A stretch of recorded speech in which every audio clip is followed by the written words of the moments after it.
Check one, two. Check one, two. Check one, two. What up, lifers? What up, lifers? What up, lifers? It's Dave Life. It's Dave Life, and you're watching Dave Life After Dark, episode number 241. Dave Life After Dark, episode number 241. Questions everyone should ask before entering a commitment. What up, man? What up, man? Look, man, you could have been anywhere in the world, but you're with us tonight, so I want to say thank you. It's been a long week. Thank you, everybody, for joining. If you want to support Dave Life TV and Dave Life After Dark, I'll tell you how to do that momentarily. But let's start this off the right way, like we always do. Dear Heavenly Father, have your way, Lord. I pray that you would speak to your people. Lord, I pray that you would enlighten us, entertain us, and inform us, Lord. Father, I pray less of me and more of you. I thank you for the week that we've had. Forgive us for the sins that we've committed by commission, on purpose, and by omission, by accident. I ask that you would just step into this conversation. I pray that you would bring everyone that's supposed to be here. And I pray that you would bring the listeners and bring the followers. And most importantly, let us all learn something. Thank you. Praise you. Give you all the praise, the glory, and honor. In Jesus' name we pray. Amen, amen, and amen. Yeah. It's been a long week. It's been a long week, man. You guys were here with us last week, and I want to say thank you. If you want to support Dave Life TV and Dave Life After Dark, then you can hit us on Venmo at Dave Life. You can hit us on Venmo at Dave Life. And if you want to support, us on Cash App, you can hit us on Cash App at $ Dave Life TV. And we got a few people that I'm gonna bring in today. I got some guest panelists. Some of my lifers in the building, man. Some of my day ones are here, so I appreciate y'all. Let's start with the ladies. I see a lady in the building. I hear that her name rhymes with Sarah. I hope she's ready. Kara rhymes with Sarah. Come on up to the stage. Come on, Kara. What up, Kara? How you been? I'm all right. How about you? I'm good. It's been a long week. Welcome back. Thank you for joining, Kara. Yes. I appreciate you. Anything interesting happened since the last time we saw you up here? I would say nothing interesting, really. Not personally. No? Okay. All right. How's the real estate thing going? Real estate, it's good. Market's shifting, especially here in Metro Atlanta. Interest rates are a little interesting, but they're still moving down, so it's good. Okay. All right. Cool. I see another lady in the building. She's got a large coffee cup. It's really large. Okay, I guess she likes big things, popping, little things, stopping. Come on to the stage, video lady Yvette. Come on, Yvette. What's up, Yvette? Hello, what's good? Happy Thursday. How you been? You been good? I've been, yes, I'm well. I have no complaints. Just working hard. Yeah. How's everything since you were here last week? Any big things happen in your life? No, I'm just working on these wonderful shows. Working on a show called Memphis. It won 4 Tony Awards. And it's going to be running until March the 3rd here locally. Mm-hmm. Then we pick up on Hello, Dolly in March. Okay. All right. So wait a minute. So what do you do? Are you like a producer? I don't know if you want to tell everybody what your specialty I do. is. See, that's what a lot of stuff. I do what makes me happy. Yvette just wants to be happy, getting up in the morning, going to work. So 2 days a week, I am fixing teeth, doing implant surgery, bone grafts, and all that good stuff. And then the rest of the days, I do the backstage. I'm the wardrobe person for performing art shows here locally. And for myself, I have a photography, video production business. Cool. That's what's up. Okay, I appreciate that. Hey, I see one of the homies in the building. He ain't been here in a minute. He's been working diligently in his day career, but he took some time out to make it here tonight. So I want to say thank you for that. Come on to the stage, Big Corey G. What's up, Big Corey G? Hey, everybody. Good evening. What's up with you, Corey? Not much, brother. Just happy to be back to the A. I have to be back home. Oh, you back Be to the gone. crib? Yeah, for just another week and a half, then I'll be back on the road. Yeah, yeah. How's the job like treating you, man? Is everything cool? Everything's cool. It's been busy. Working hard. Well, let me rephrase that. Working smart and trying not to work hard. Okay. Hey, how's your podcast going? The Porch Fellas. How's that going? Porch The Fellas. Porch Fellas plus one. No. We got rid of her. That's what I love. Yeah. Oh, I didn't mean to do that. I meant to do that. Oh yeah. Why you get rid of the lady that was on the show? What happened? I'll tell you something. You learn with drama. All drama ain't good drama. I don't care what the internet says. I don't need it. We don't need it. So it was going the wrong direction. Now we back right. Okay. All right. Well. What can I say, man? I know sometimes that kind of thing happens. So thank you for joining, man. It's been a while. People are texting me. They don't know that we live. Can y'all hear that when it comes through? Ding. Yes. Yeah. So go ahead. Go ahead, Yvette. No, I was just saying, turn your phone down low and you can hear the thing. Or is it? It's coming through the computer. It's coming through.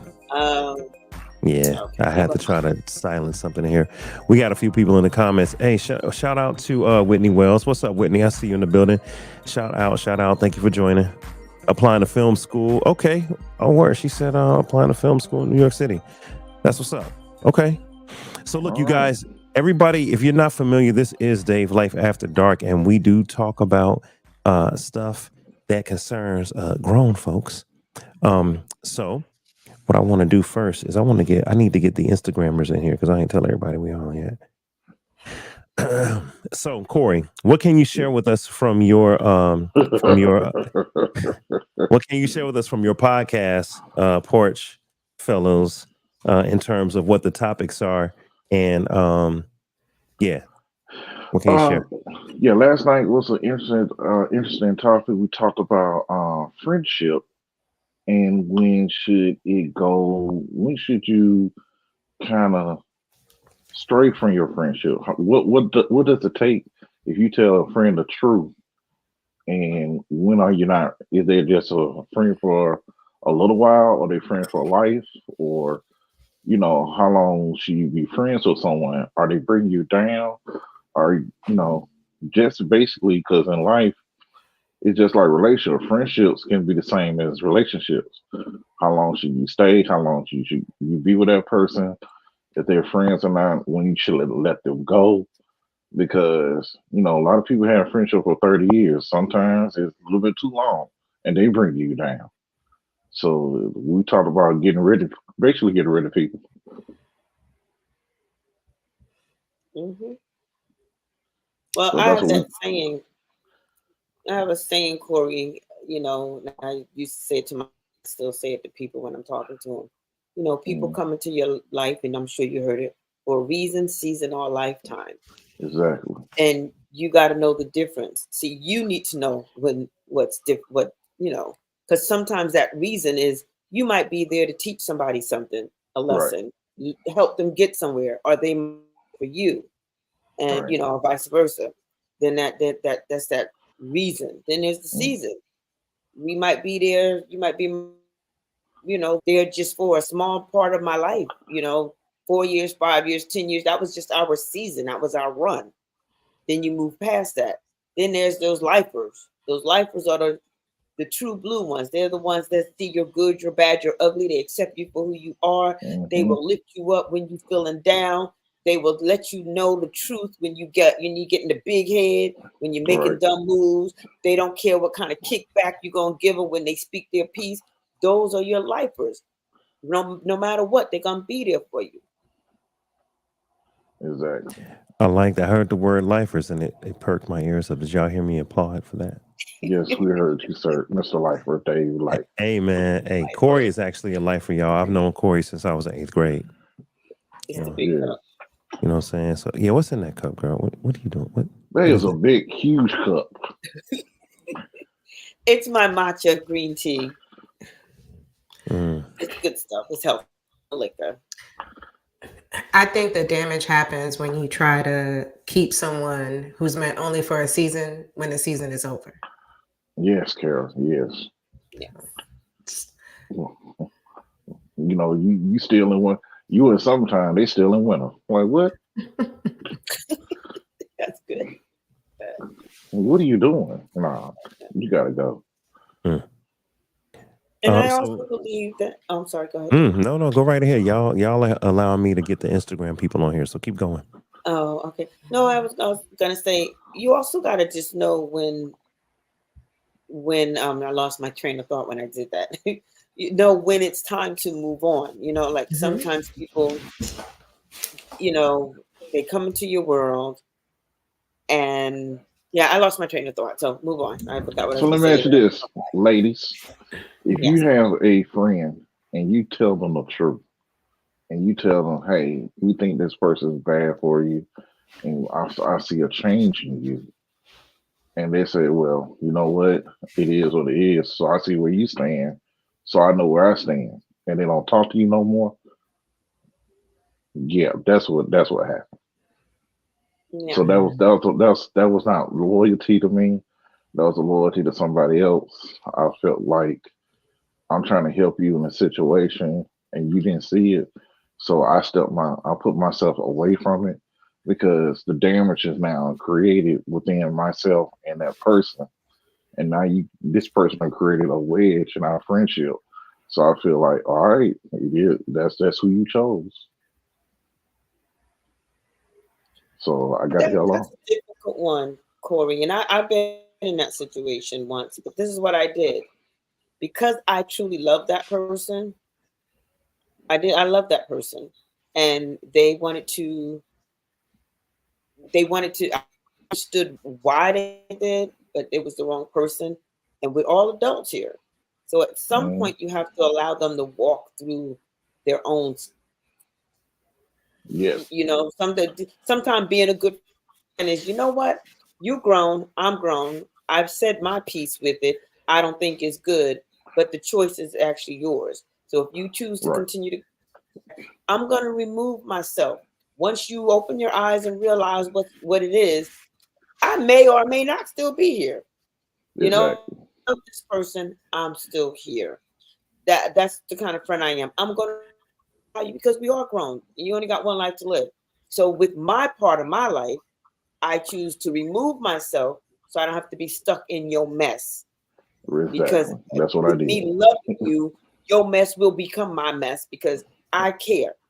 And you got to realize sometimes when you had people in life for a long time, and then this new person just showed up on the, you know, you might not see all of their flaws or their goodness. Everything always have to be bad or negative. You might not see everything that we see being on the outside, but you got to know where it's coming from. Because sometimes you have those friends that they don't want you to be happy because they ain't happy.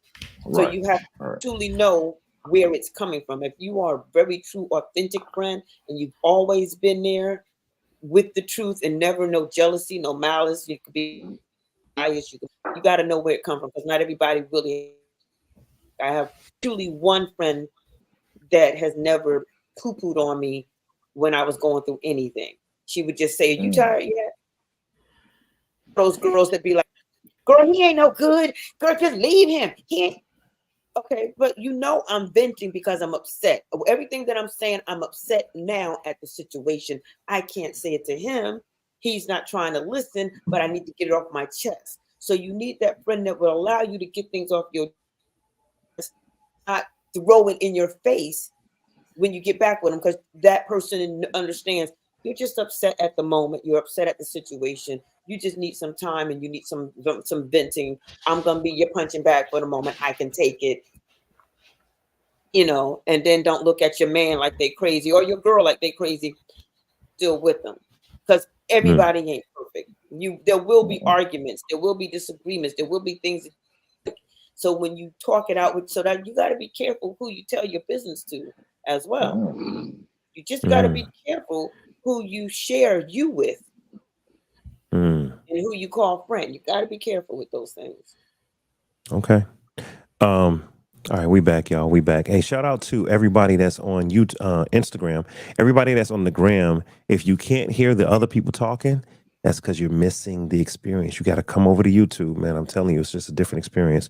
So go to youtube.com// Dave Life TV and come on over here. You can see everybody in the room. Shout out to everybody that's on Facebook. We are broadcasting live, y'all, on YouTube and Facebook at the same time. Can we get a we in the building, man. So hey, thank you everybody. All right, that's enough of the niceties and everything. The topic tonight is questions everyone should ask before entering into a relationship or a long-term relationship like a marriage or something like that. Okay? Questions everyone should ask. And when I put this up, when I thought about it, I said, "Man, this is gonna be good. This is gonna be good." So before I even play a clip, I'm gonna take a poll. What are some of the questions you wish you asked before you got into a long-term relationship? Don't give us the story. Just give us what you wish you asked. Give me like your top 2 questions. What you wish you asked before you got into a long-term relationship. And whoever wants to go first can go first.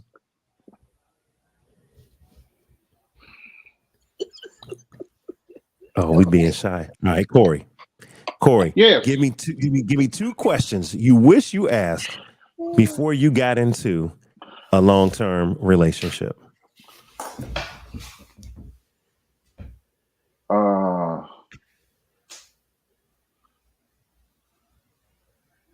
The question I wish I had asked was, will you listen to me?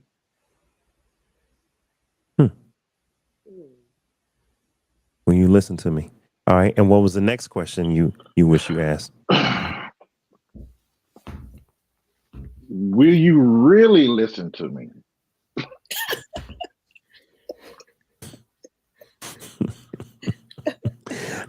Will you listen to me? Will you really listen to me?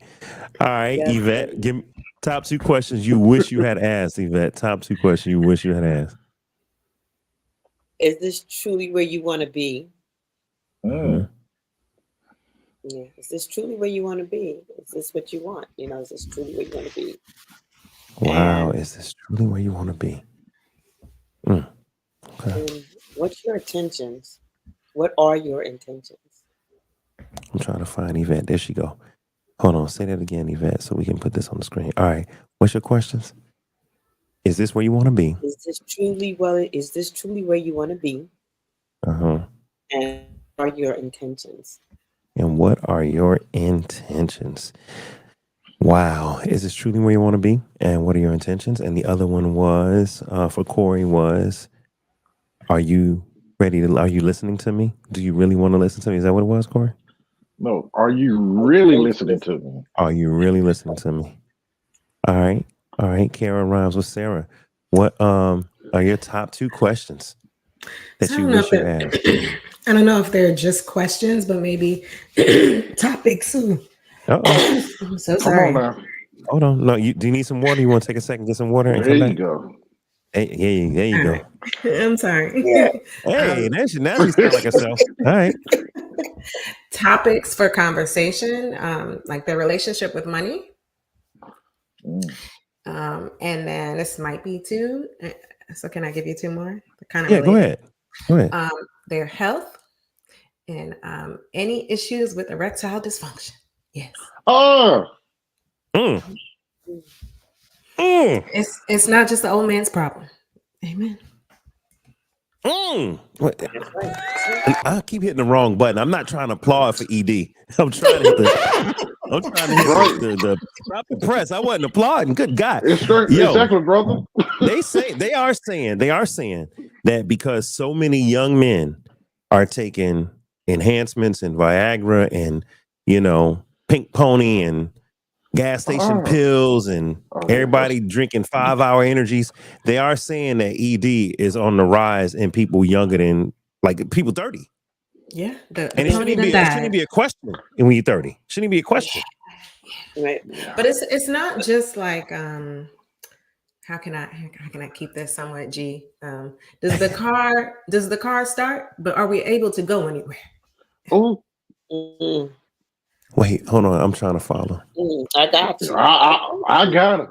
Come on, dog. I got it. Oh, okay. So the Yeah, car will start, but are you able? Okay, yeah. hold on. First Sometimes. of all, this is after I got dark. questions. Okay, we are adults. Okay, we're not gonna do excessive cussing. We're not gonna do excessive drinking. But look, we are adults. Everybody know that this. You got to be 18 or older to watch this show. So you basically asking, does he get hard and can he come? Can he maintain the Can you situation? maintain, brother? Ah, the Can stamina. you Okay, maintain? Yeah. okay, Yeah. the stamina. I got Good you. questions, Yeah. Kara. Dave, when you sent this to me, we were just in the show, and I was Mhm, backstage with my other two wardrobe people, and I mhm. asked them the questions, and they said, "Well, what would you say?" And health was one of mine because I'm like, you got to realize you're trying. Uh-oh, breaking up a little bit, Yvette. Oh wow. No, you good. No, No, you you back. good now. You Back. good. Go ahead. Keep going. Oh, okay. No, I was saying if you're entering into the relationship, you do want to know a person's health, because if they got something that they know they're gonna what the Uh-oh. my computer's acting stupid. Hold No, on. we can still see you, Yvette. Can You you hear good. me? We can see. Yeah, we can see and hear you. You good. Okay, because my got music starting to show bouncing on my computer. I don't know, like my music about to try to start. How Yvette, why is your music kicking off at 10:24 on the East Coast? What you got an alarm? I don't even know. It's bouncing. Apple be doing its own thing sometimes. I don't know. Oh It won't man. stop bouncing. All right. So let's do it like this, you guys. So look, tonight's episode is questions everyone should ask. See, David can't type tonight, y'all. Questions everyone should ask before entering into a long-term commitment or a marriage. Okay. And I do like the little graphic here. So if you guys are on YouTube, you should have seen this come up. This is our graphic. So if you're watching on Instagram or if you're watching on Facebook, you live. Facebook, man, y'all. I keep forgetting we in the building on Facebook. So Facebook is in the building. All right. So make sure you go to the live tab on YouTube and click on that video right there, and you guys can see us live. All right. So we in the building. Okay, you guys. So I do want to share some. I want to share some of the assets. Meaning, go on mute if somebody clicking water and stuff. That's okay. All right. Okay. So I do want to show. I do want to show what we have here. We have, where's my screen? I'm going to change screens. Okay, we have a video. This is what I want to share. I'm not sure which one this is, but I'm going to play it just because I think it's important. And I'm going to zoom in. Boom, boom, boom, boom. All right, bet. Okay, you guys, we're just going to listen to it and see what the topic is. You can count on listening to him. What's your body count? For real? I kind of stopped counting after I got to like the 340s. Like the 340s, and it was kind of pointless to like keep counting. What do you mean? 340? The I don't understand what the problem is. That's the past. Like, let the past be the past. Like, hell no! 340?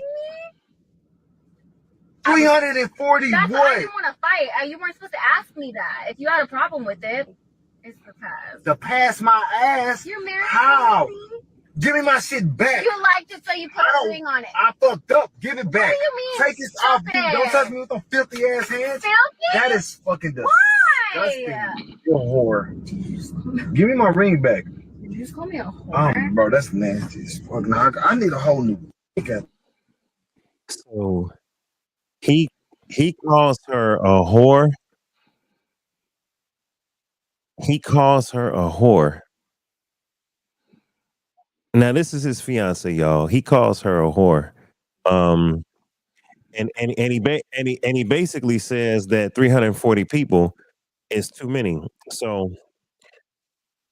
I'm gonna turn the volume down for myself. Okay, so the question I have for you guys is body count. Something that you should ask before you get married. We didn't mention was body count. And in this video, I don't know if it's real, but it seemed like it could have been. The fiance, the female, said my body count was 340. I stopped counting around 340. He said less than two hands, so less than 10 for him.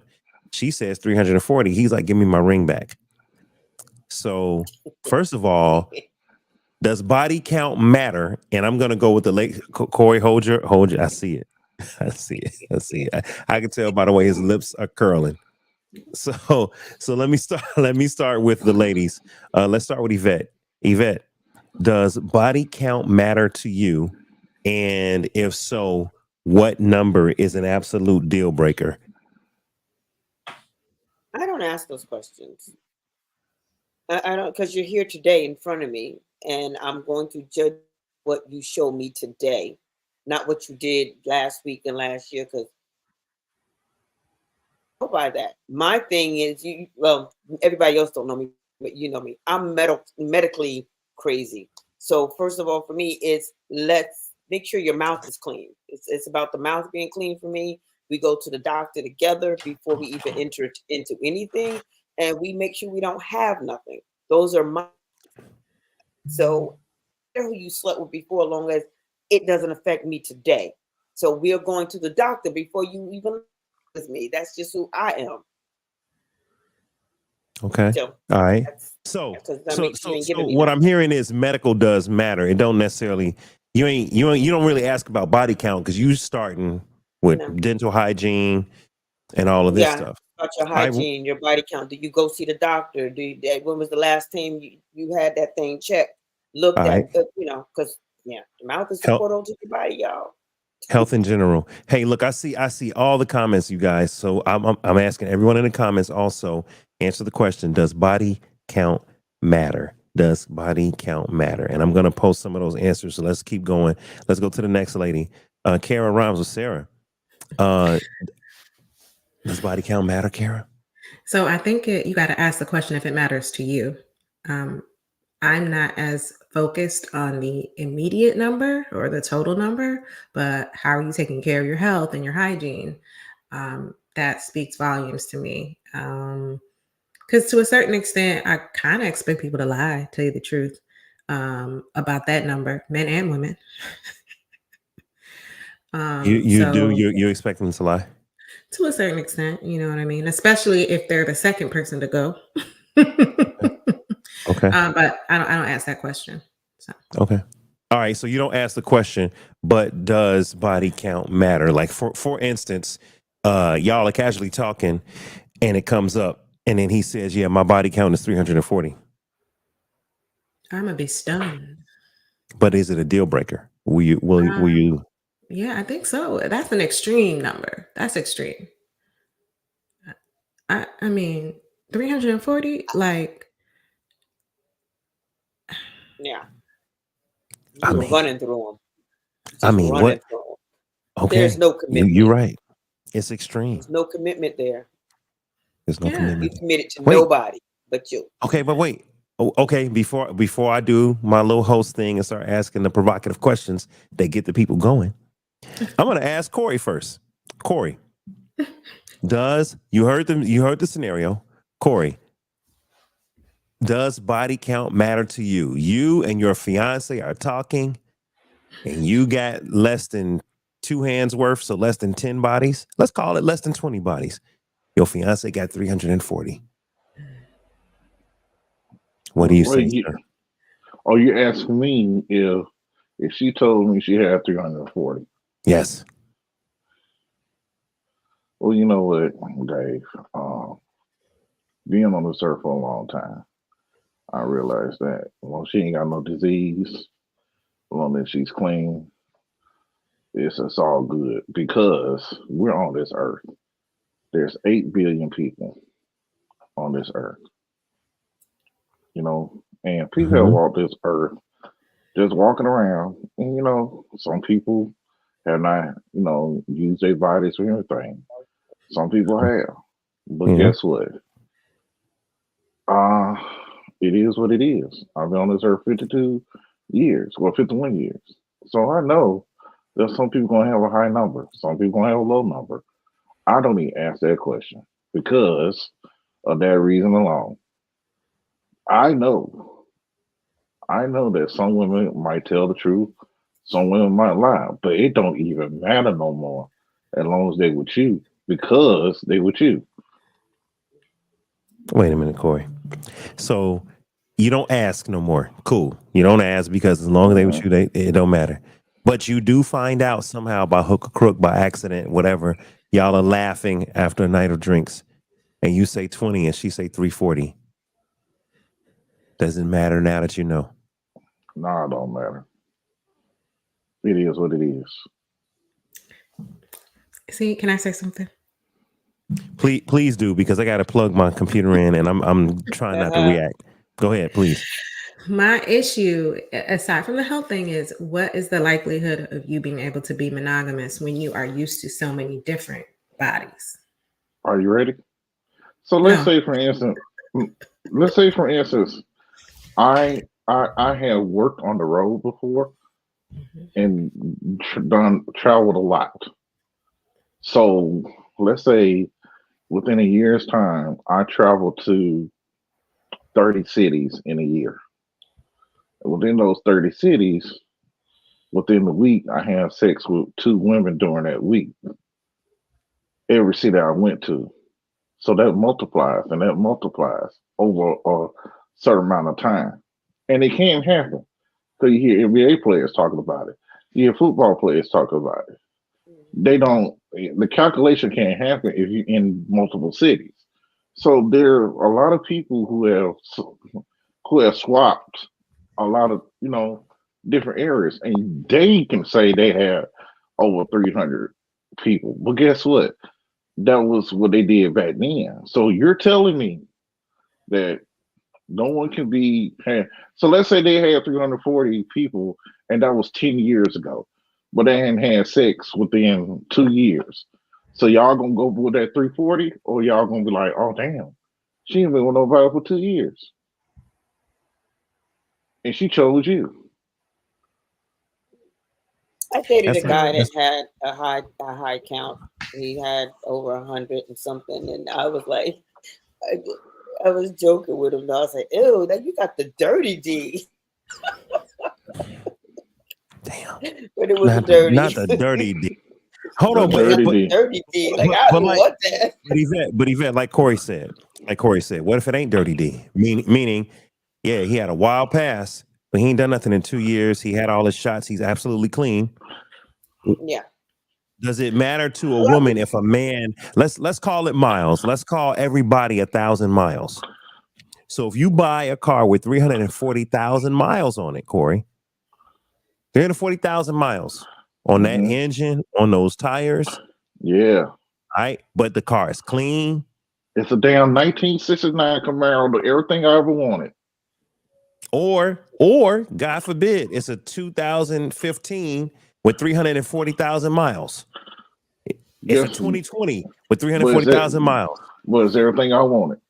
It's everything you wanted, Corey. But It's it is everything I wanted. definitely, it's been driven. It's still, It's just, but but but guess now, what? but It's with mine. with miles comes wear and tear. So yeah. But you guess can't. what?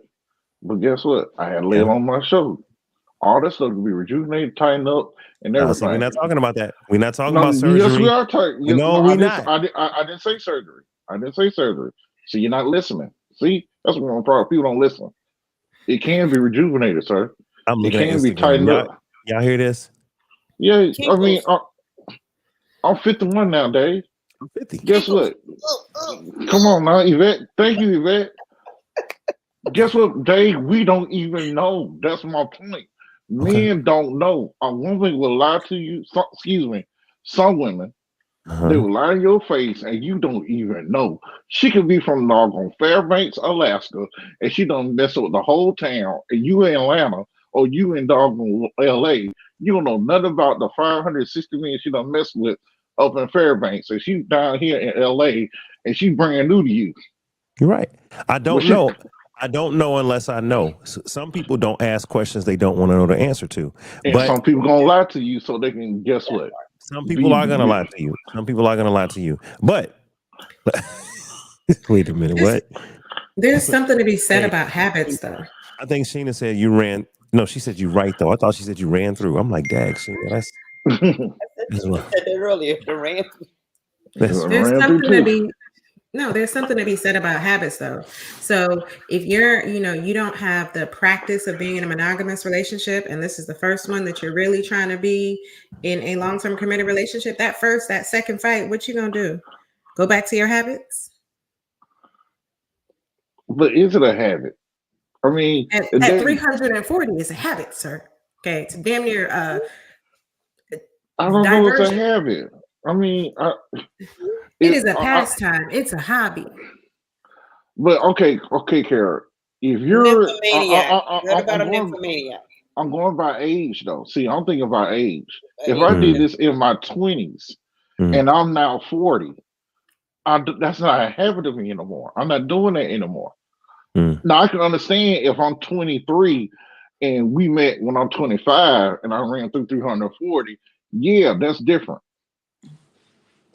Hey, so that's totally different. What up, Yeah, Sophie? now yes, this is a problem. I don't know how to deal with you at all. I got a You just scenario. Corey, I'm sorry. I got a scenario. Only, and this is crazy because I just thought about this. What if you were, I know this is not the normal situation, but what if you were a woman that had been trafficked? You had been taken and forced into a lifestyle. right. And so therefore your numbers are high because of that situation. Now you have been rescued. You are now trying to start embark on a whole new life. And you do mention that to your new person. You mention that to him. How do you take that? Because there's always different scenarios, and I only know Yeah, that because of working that with this organization that's my with whole some point. women that had this Now, that had that now, happen. now we both need to go see a therapist together. So I Mm. wouldn't count somebody who was raped. I don't know if I can say that on here. Anybody, some sort of sexual violation. I'm not counting that. That was against their will, whether they were a minor Yeah. or an adult that was forced into some sort of sex act. I'm not counting that at all. Okay, but wait. But Hold would on. you ask Hold that on. question though? I'm Hold up, sorry, though. Dave. No, Corey, you're right. You're right. But let me jump back in. real I quick. wouldn't ask the question, period. But if the person asks and we're gonna have the conversation, we're gonna have the conversation. But I have dealt with women who have been sexually molested and sexually raped. So, in other words, if I get in a relationship with them and I do something, then all of a sudden they're triggered by it, and I don't know I'm sorry, babe. What did I do? I don't want you to touch me like that. Okay, And then I hold have on. to figure out why. What do you That's do when to you. respect it? So let me. How, So, You that's what I'm respect saying. it. Exactly. I do respect the boundaries, but what I'm saying is that's not a question I would ask in the beginning. And sometimes I had dealt with women who have been, yeah. sexually abused, and then you're like, okay, I'm sorry, I didn't know. So what can I do now? And then it's like, okay, now we have to have a session with each other and then talk about it. And now I'm like, okay, I can only touch you like this. So But let me jump in right quick. asking- Hold on. Let me jump right. I'm sorry, Kara. I'm Goes sorry. good. So I do want to make clear that the discussion was what questions you should ask before you enter into marriage or a long-term commitment. I want to say welcome to Sophie. Give her a proper intro. That girl Sophie's in the building. What's up, Sophie? Welcome back. Welcome back. And I do want to say this, you guys. I do want to say this. The clip, I'm going to play the clip just to reset the room. I do see that Sharon said, I don't want to know, and I'm not going to answer that question. So we at least have one lifer that says, I'm not even going to answer that question. All right. So one lifer said that right there. And I can understand that. But I do want to, I want to share this clip. Go on mute for me, everybody. I want to share this clip.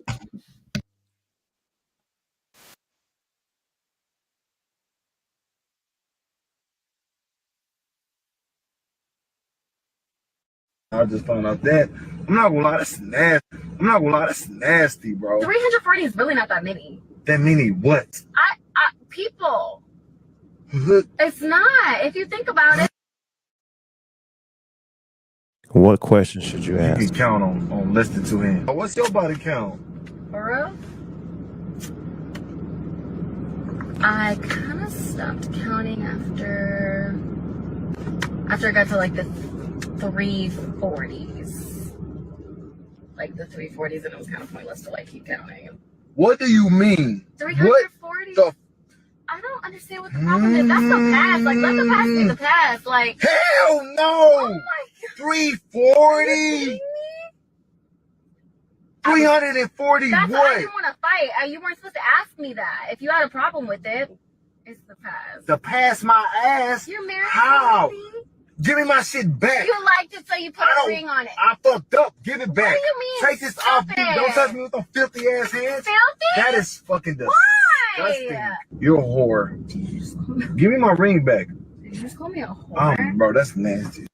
So he basically, I mean, that's kind of extreme. But he essentially said, "Hey, you're a whore. Give me my ring back."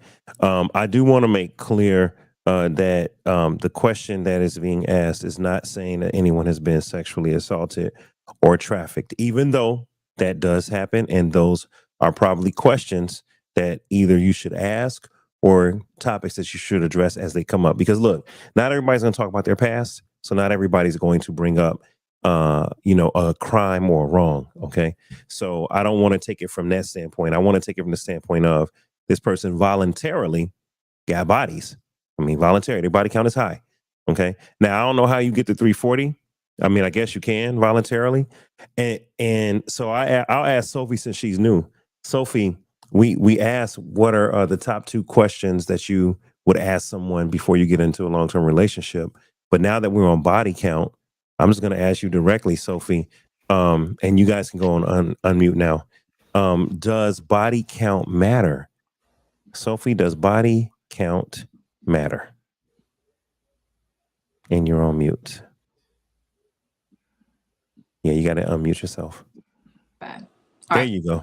Does body count matter, Sophie? Okay. I do believe there's a double standard. So I feel like I do have an expectation that a man's body count may be a lot larger than mine. I do have a religious background, so of course I'm going to want it to be small, yet experienced. I think it does matter on how many bodies, because my belief is those are spiritual ties, soul ties. If you're like in the 300s, there's some cities that have, 300 people. If we're in Atlanta, it's a very close knit, so that's a lot that me as your partner is going to have to deal with. If we're out, we're on a date, is it the waitress is going to walk up and be like, hey, and give you I'm just going to be thinking, but if I love you and you are reformed and we're at the space where we're trying to have a long relationship, then it's really bygones be bygones. For a woman, I think it does. It's a little bit different. And I know it's a double standard. But I feel like if a woman is like in the 300s like that, it's more of a problem than I would say for a man. Okay. If that answers the question. So I heard that if a man asks, it's probably gonna be more of a problem for him if the woman has a high number versus if the man has a high number. And you really shouldn't ask. You really shouldn't ask. But if you have questions, and I think that it's a valid question, like she shouldn't be offended. And then I as a woman would say, just give a general, you got to figure that out. Like there's like things about dividing it in half and multiplying it, counting. I heard something recently. If you use the condom, someone said that it doesn't count. I think it does. But I saw that meme. I saw that meme. So there are lots of different ways you can kind of get around. If you were in a relationship, you can answer it. How many relationships? Okay. You can just figure out however you want to do it. But if you have a high school class, is your body count, you really got to figure out that's if you can count it on 10 fingers, 10 toes.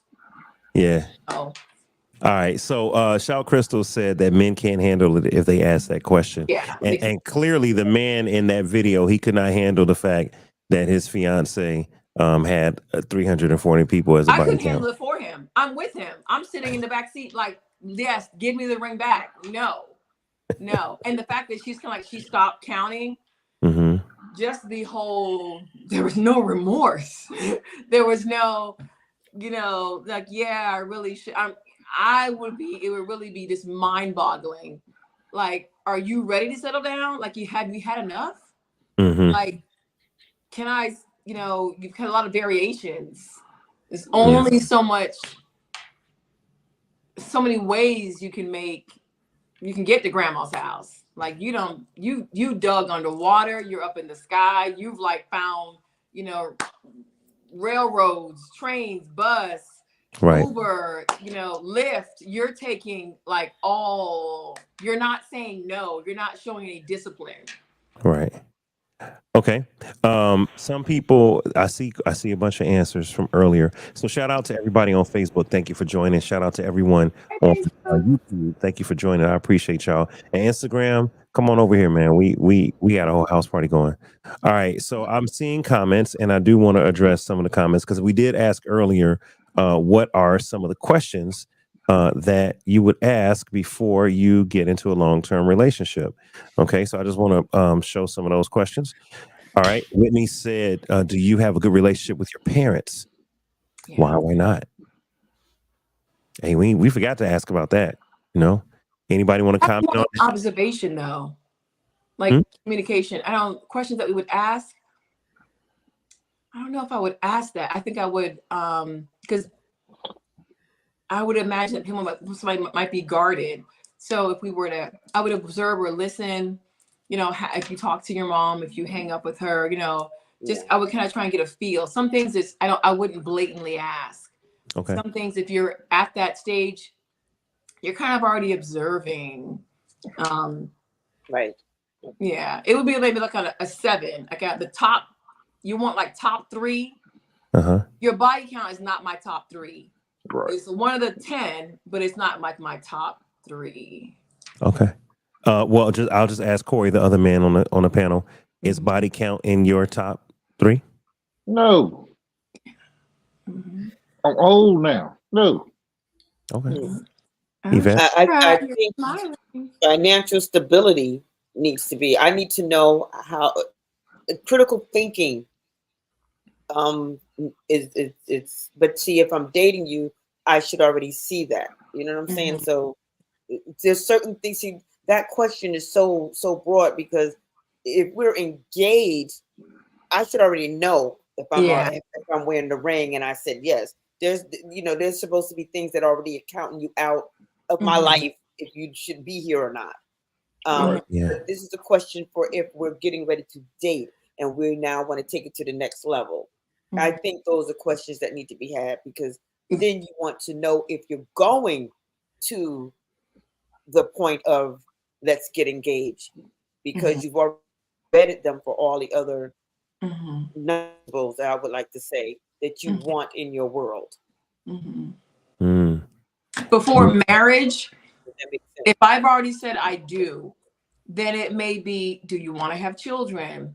Do you want to stay in the same city? Are we good at your job? Like, are you comfortable? Like, where do you see yourself in the next couple of years? Like your 5-year plan, and be more of in depth with that. I would definitely start asking the question about your credit. I think that's valid. If now that we're yoking, before, if we're not married, that's really none of my business. If you're going into debt, taking me out on dates, that's your business. If you want to marry me, my debt becomes your debt and vice versa. But that's a whole nother story, because it kind of is not. My debt kind of is still my debt. It affects you. Hold up. I heard something, and it sounded egregious. I just want to double check. Did you say, if we're dating? Yes, you did. If you go broke dating me, that ain't my business. That's on you. Yeah. Yeah, she said it. So Sophie, although I hear you and although I agree with you, right? When does it matter? And let me finish the statement. Like, when does it matter? Does it matter when you realize he's husband potential? Does it matter when you get engaged? When does it matter that you might be completely wrecking his budget because you want to go out all the time and you like expensive dates? I'm adding sauce to Okay, it yeah. on So purpose. if I was, which I'm not, the kind of person that lives like to go out and do all that, then I would say it's not tricking if you got it. So if he's doing whatever he needs to do, he wants to try and impress me, that's kind of what you're supposed to do. Now, if you're going into debt, that's really on you. I don't want anyone. I have a friend right now. He just had he was hit by a truck and he had a lawsuit money and he's just drawing money off of this. And she's like, whoa, like, just chill. Like, you're not working, you got workers' comp situation. Don't spend all of your money.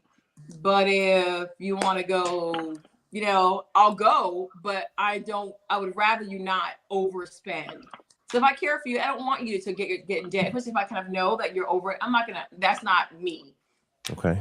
If you did and you're not telling me, then that is on you. And once I find out, because I have had that happen where someone was overextending themselves and like using his credit card and borrowing money just to come see me.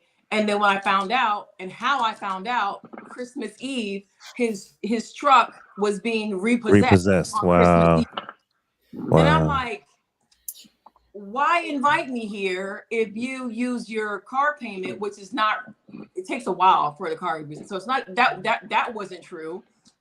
Just be honest. You're doing too much and you're not going to be able to stabilize when you try to ask me for it, because I'm going to start seeing what's going on. So be honest.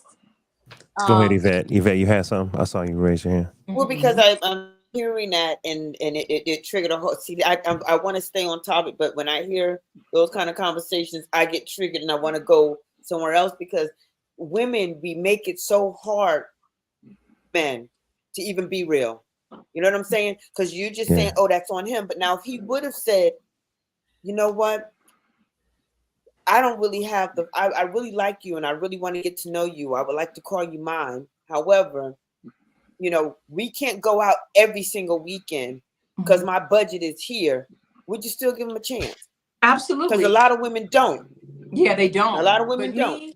I want you to live between your meat so I can, because I'm going to accept you for where you are. I don't like when I accept you for where you imagine yourself to be, So how you start is how I expect you to continue going. So don't love bomb me with all of this stuff. And then 8 months later, I ain't got it. I don't treat, no. Okay. Right now, if we're Olive Garden, I'm good. I'm not, just me personally, I'm not. So love bombing is the issue. And everybody, look, jump in if you got something to say, because I'm going to move on to that. Kara, did you have something you want to add to this? Yeah. I think dating is the time to have the tough conversations, and marriage is more for memories, but people want to do it the other way around and have all the fun and not have the tough conversations up front. So I'm gonna get in your business, okay? Especially if it's gonna be our business. I don't want anybody to be, going into debt to date, to court me or anything like that. But I also live my life a certain way. And if that's not how you live your life, then maybe we're not compatible. And that's not the end of the world. That part. That goes back into that reason, season, and lifetime thing that we talked about in the beginning. Yeah. You seek and it didn't work. Now that was just a season, or it's okay. It's all right. You got a life to live. You know what you want out of life, and you deserve to have what you want out of life. Yeah, and you deserve to have somebody who's going to be okay with Chick-fil-A dates. That's not going to feel uncomfortable, And I also don't want you to be not paying your rent. I can give a damn about Valentine's Day. I'd appreciate if you take care of your rent and your car and your car insurance. You take care of you, because if you're planning on trying to take care of me and you as the head, I need you to be able to do that. Don't pretend, because I'm going to find out in one way or another. So Just be transparent. You'd be surprised, men, if you're transparent. I met a man and he was like, look, I'm recently divorced. I'm living with my cousin. I work a contract job and I really would like to get to know you. I was like, oh, I love the transparency.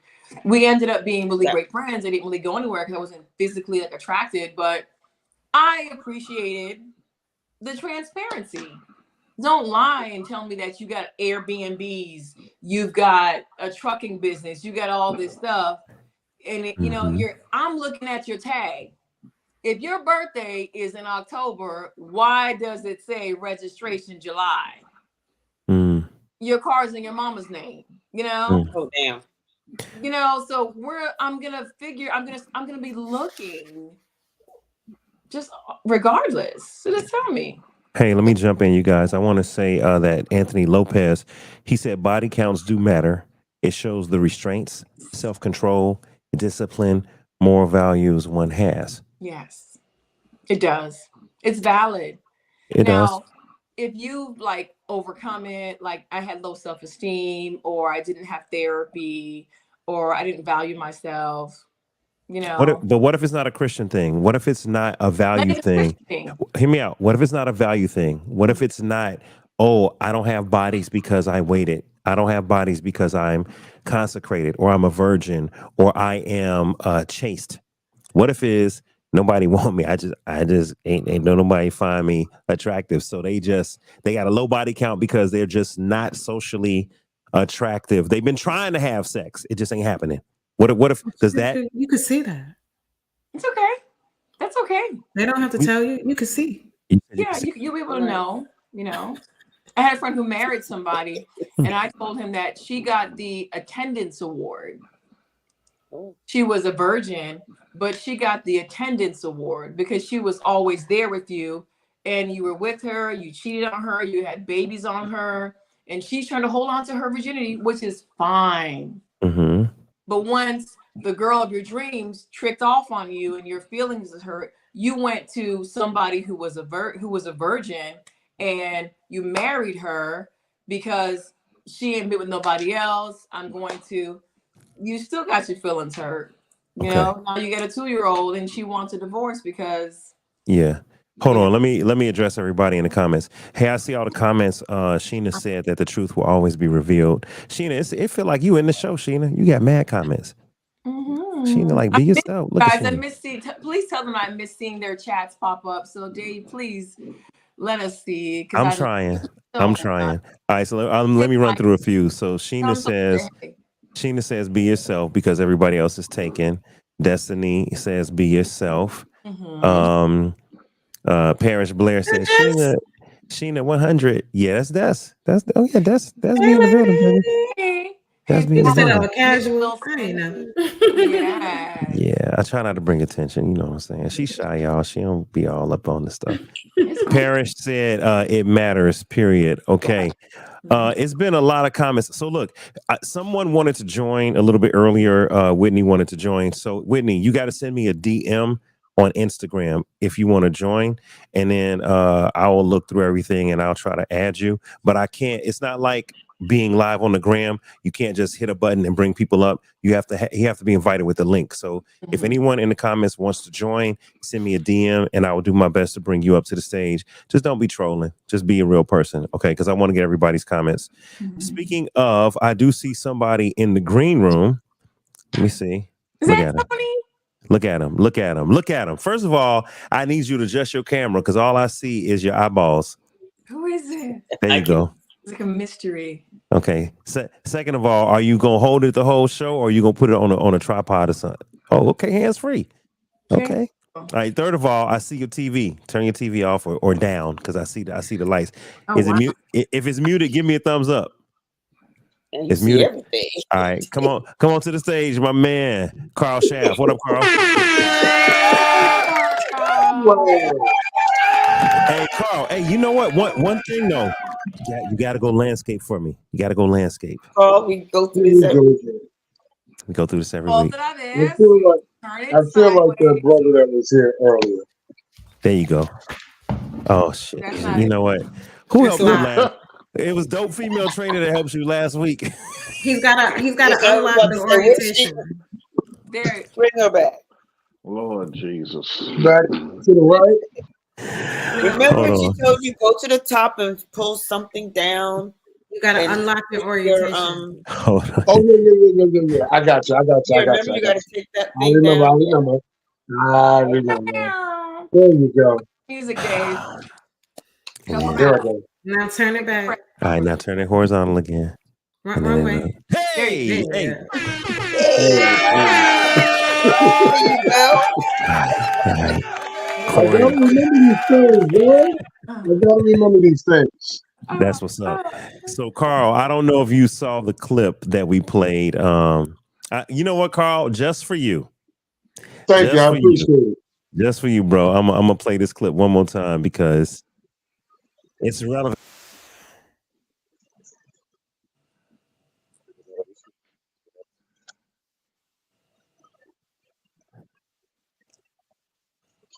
It's the past. Okay. Pass my ass. You married How? somebody?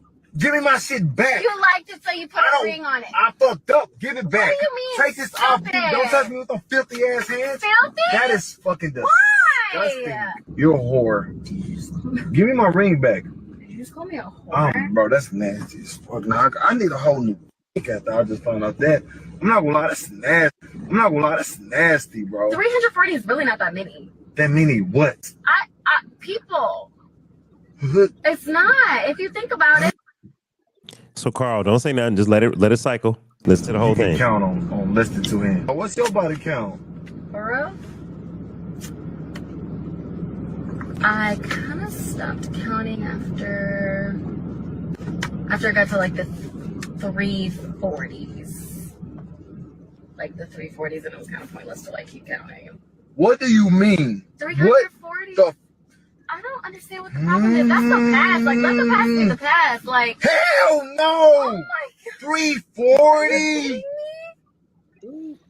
340 That's why I what? didn't want to fight. You weren't supposed to ask me that. If you had a problem with it, 100 it's the past. and To 40. pass my ass? You're married. How? somebody?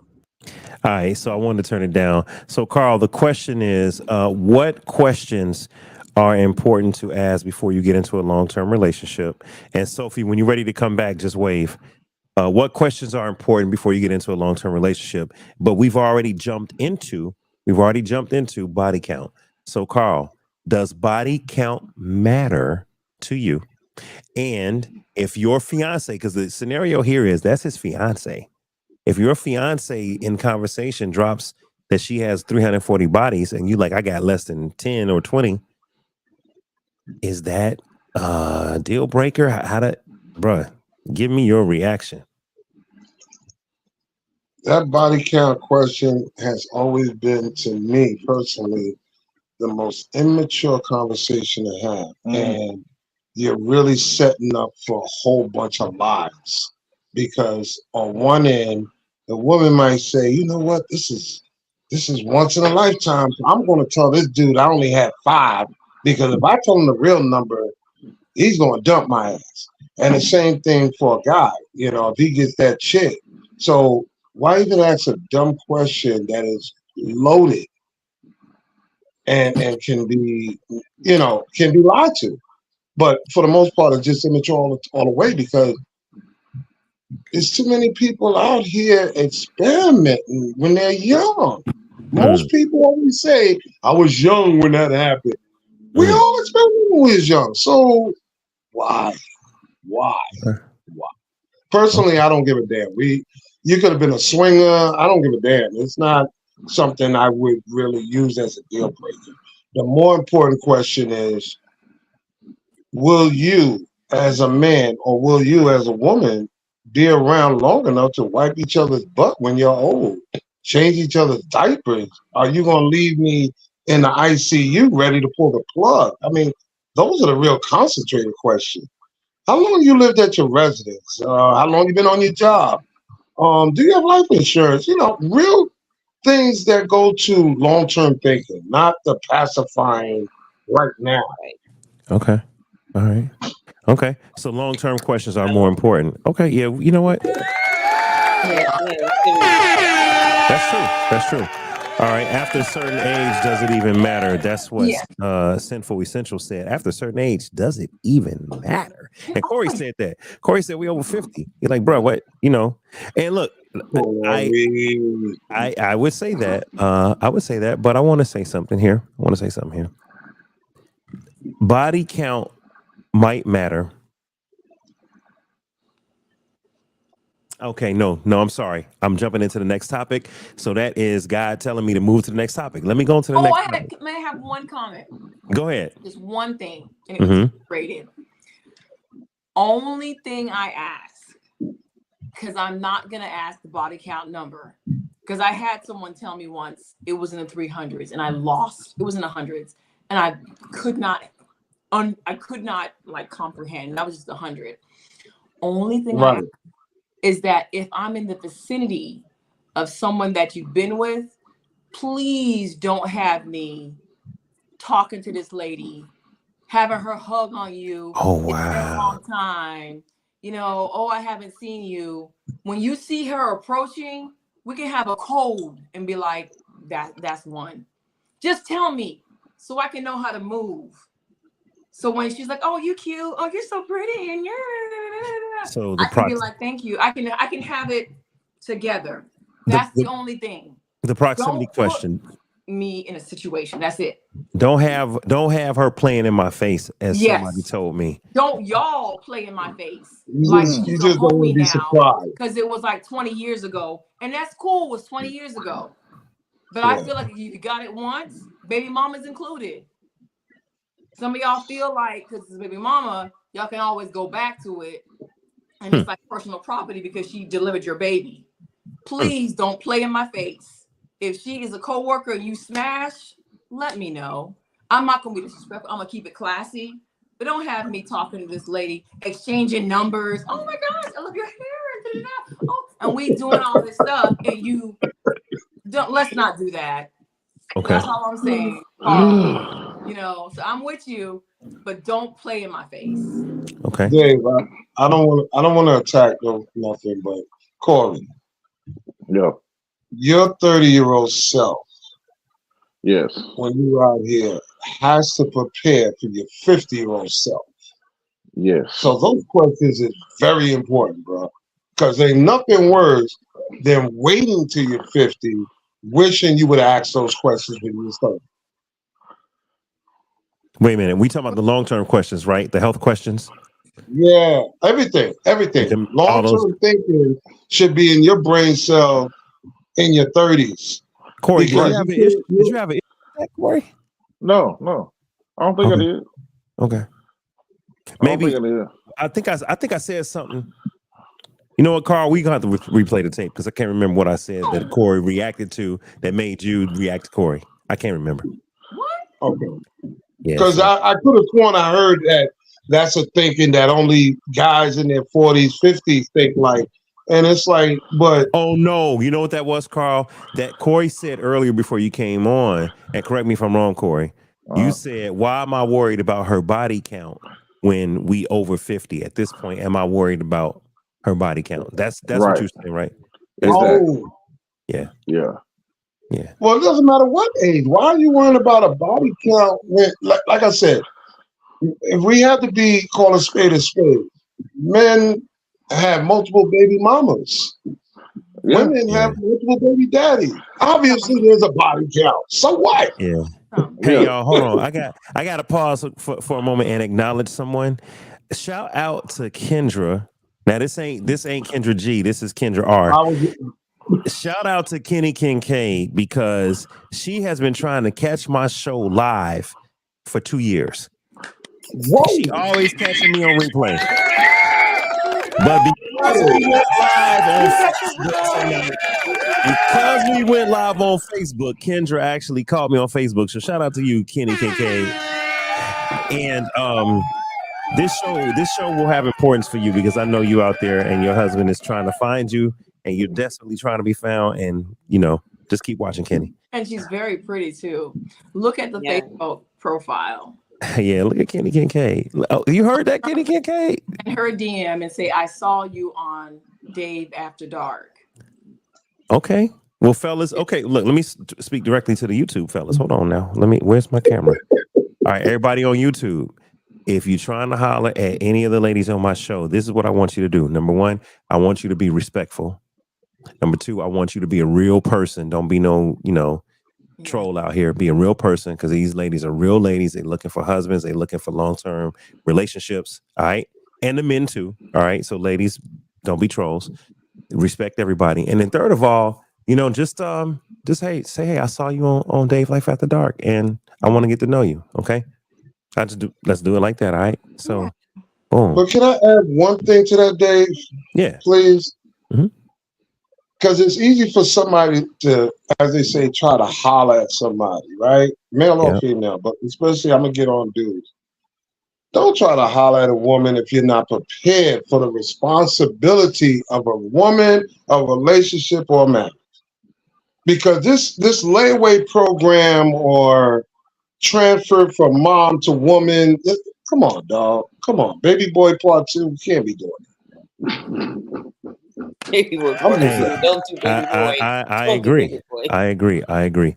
All right, so make sure you guys are ready. So look, this is gonna go to. Let me see. Am I gonna go to the next question? All right. You know what? Let me see. Who came? Who was the first lady? Yvette. Oh, Yvette. I'm gonna let Yvette go because let me see. Yvette is like me. She's getting memory challenged. So go ahead, Yvette. I don't want you to forget your statement. Go ahead, Yvette. That's cold-blooded, bro. I'm just telling the truth. Only because of what Carl just said. I just want to share this with y'all because y'all like my people. Y'all my people. I had a phone call today. No, I actually made the phone call. Somebody tried to holler at me. And what? But here's the thing. I had not responded to them in a while because I've been working like a crazy woman.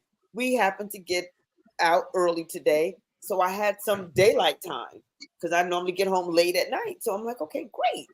So I called. This man was upset with me because he says, first of all, it speaks to your character. You couldn't even pick up the phone and give me a call and blah, blah, blah. I mean, basically, he kind of like cursed me out nice, nasty. You couldn't even pick up the phone to call me because, that shows me your character. I said, look, I really am a very busy person. And I just so happen to work in 2 jobs where my phone have to be on silent. You know what I'm saying? And I'm getting home extremely late. I'm old school. If I don't know you and you're not like my friend, I don't call you past 9 o'clock. That's number one. So, and then I'm getting home at 9, 10 o'clock. I don't know you, so I'm not going to call you at 10 o'clock because that insinuates something else. You see what I'm saying? So if you can't understand that, so he says to me, sound like you coming with a whole lot of excuses. I'm like, wow, okay. So in my mind, I'm saying, well, so then I tried to shift this conversation. I was like, so where do you live? Where are you from? How you doing? How was your day? Just this had to be this is an Instagram call. No, this was actually a Facebook call. But I knew it was online because he's able to call you, but yet he doesn't know you. That ain't a phone number call because you ain't give him your information. This is a cold contacts you through social media. Yeah, I was like, what? It's like you have. So but I still ended it nicely because I'm just that person because I'm like, okay. Mm-hmm. Exactly. I was like, okay, well, it was really nice talking to you. And I'm like, you know what? Well, because I said, if you would like to come out to a show, come on out. I can comp you with a friend. So I want to say something. Questions you should ask before you enter a long-term relationship or a marriage in 2024. Why are you following me? Hear me out. Why are you following me on social media, Carl? That's what I mean. Why are you following me on social media? For instance, look, I'm gonna take this to the 10 years ago. All right, 2024, okay. 9 years ago. Destiny, I'm about to talk about my past. None of this is true. It's all made up, baby. It's all made up. It's just I'm making it up for the show. Okay, so don't believe none of this. Okay. So back in the day, y'all. I was dating somebody, and there was this nigga that kept following her. And excuse my language, but I'm gonna say it like that. because I don't like people that's extra friendly for no reason. Okay, there was this Negro that kept following her. Extra nice. Hey, congratulations! You found your man. Congratulations! Oh my God, your man had a birthday. You're such a great girlfriend for doing this for him. Oh my! He always had a comment. So finally, I said, "Yo, who this nigga?" Oh, I don't know. Somebody that followed me on Facebook. Oh, all right. So we go through a bit of a breakup, Corey. We make up, breakup. We go through a breakup. I happen to check her page when she out of town. This nigga extra nice. Hey, gorgeous. Right. Good morning, beautiful. What you say? That's right. I thought she was just okay. So then I tell her, hey, watch that dude. I don't know who this internet dude is. Watch that dude. He sound like he after you. And he sound like he waiting on me to slip up to slide in. No, he's just a nice follower. But why do you know him? No, I don't know. Well, why you let him follow you? He's just a follower. I said, no. And sure enough, it turned into a thing. Every time we had an issue, he tried to slide in. So in today's world, we got to ask ourselves, why this person following me? Why they into me? Why they so nice to me? Why they so concerned? I'll give you another example. Destiny gonna be I'm gonna be quiet. Okay, help me. Stop right there. Stop right Can there. I ask you a question? Hold Can I ask you a question? Yeah, let's stop that because I don't Can need I this ask- to go into a train wreck. Yeah, can I ask you a question, dog? I just feel like, you had a life before, and these are just stories that hopefully y'all have talked about as we're on about what questions you should have asked. And, if you don't feel comfortable, we don't have to go down that where you have to feel hesitant. But my thoughts on the guy, I don't see anything wrong with him shooting his shot. She's not married. He can follow her. He can comment. He can do whatever he wants. If he's inappropriate and you mention and you don't really like their interaction, then it's up to her to block him or restrict him. But people gonna do what they need to do. And you're not married. Just because you're dating does not mean that I own you. True. You don't own anybody. Even in marriage, you don't own someone. Hold on. Before we go to Carl, we're going to Corey. Great Corey. Dave, he did what you supposed to see. Help You hear what I said? Help me. He did what you supposed to see. What you mean? In other words, he's doing all that. She thinking nothing of it. I just want to ask one question. Did he hit? During one of the many breakups that ended up lasting more than a couple of weeks. Come on now. I found out he hit. How did I know that? Now see? How did I know that? I'm your boy now. Yes. You my boy. You my boy. I'm your boy. You my How did boy. I know that? Because you know niggas. Ding ding ding ding ding How did that ding. even happen? Doing what he's What? supposed to do. First of all, again, this is all made up for the gram. Destiny, close your ears. This never happened. True or not true. Okay. But if I want somebody and I see there's cracks. Come on. Me personally, I'm not. If someone is dating, But you're talking about people in the game. When you're out there in the game, okay? Yeah. Now, let me say this. But Let me say this though. Hold Comment. Yes, Corey, Kara. Love your comments. How did he know, this is Parrish, about your breakups? Yes. Oh, because hold on. I already know. I already know, Kara.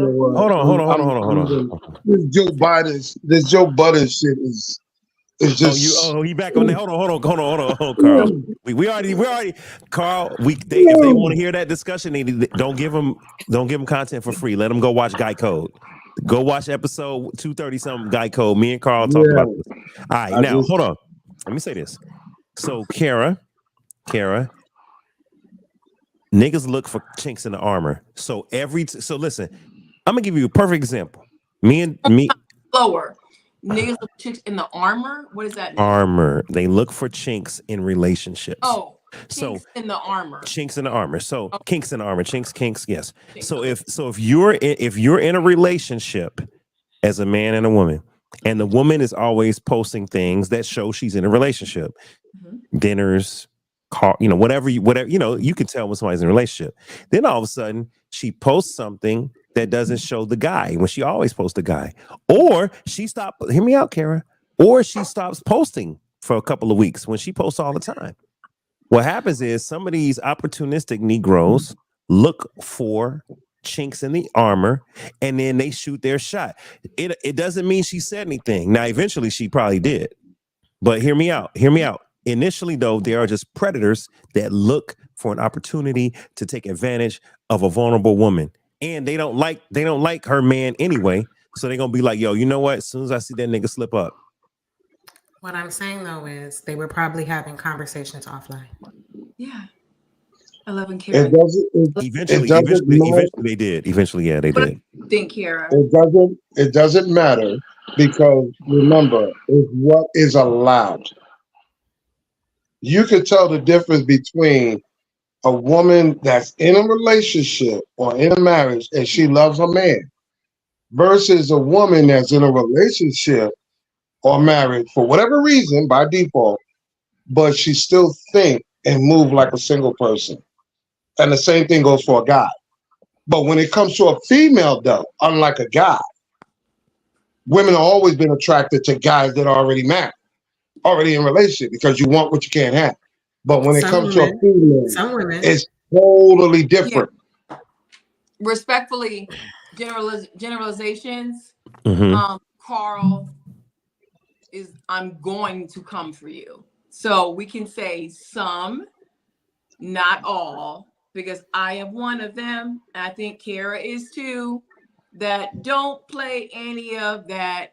So is Yvette. We don't do that. So when you say generalizations on this panel, I know I'm gonna raise my hand. Yeah. Hold on, wait. I never. I could have sworn I said two different things. I said the one that think and move like a single person versus a person that's in the relationship for real. All right, so let me jump in. Let me jump in for two reasons. One, I got to get to the next clip. Two, I want to do a little bit of station identification. Three, I want to let y'all just kind of breathe for a minute. So I'm going to put everybody in the green room for a second. Don't leave. Everybody in the green room for a second, okay? Look, you guys, let me just pause for a moment and do it like this. I need to do a little bit of station identification. This helps when I do my edits later. So where is it at? Oh, this is what I want to play. All right. So this is what we're going to do. Yeah, where it is. All right, y'all just be chill for a moment. Y'all cool out. Let me let this play. Okay. Yeah. So I'm going to go away in about 8 seconds because I just want things to completely play out. Okay. I'll be back in a sec.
You know what?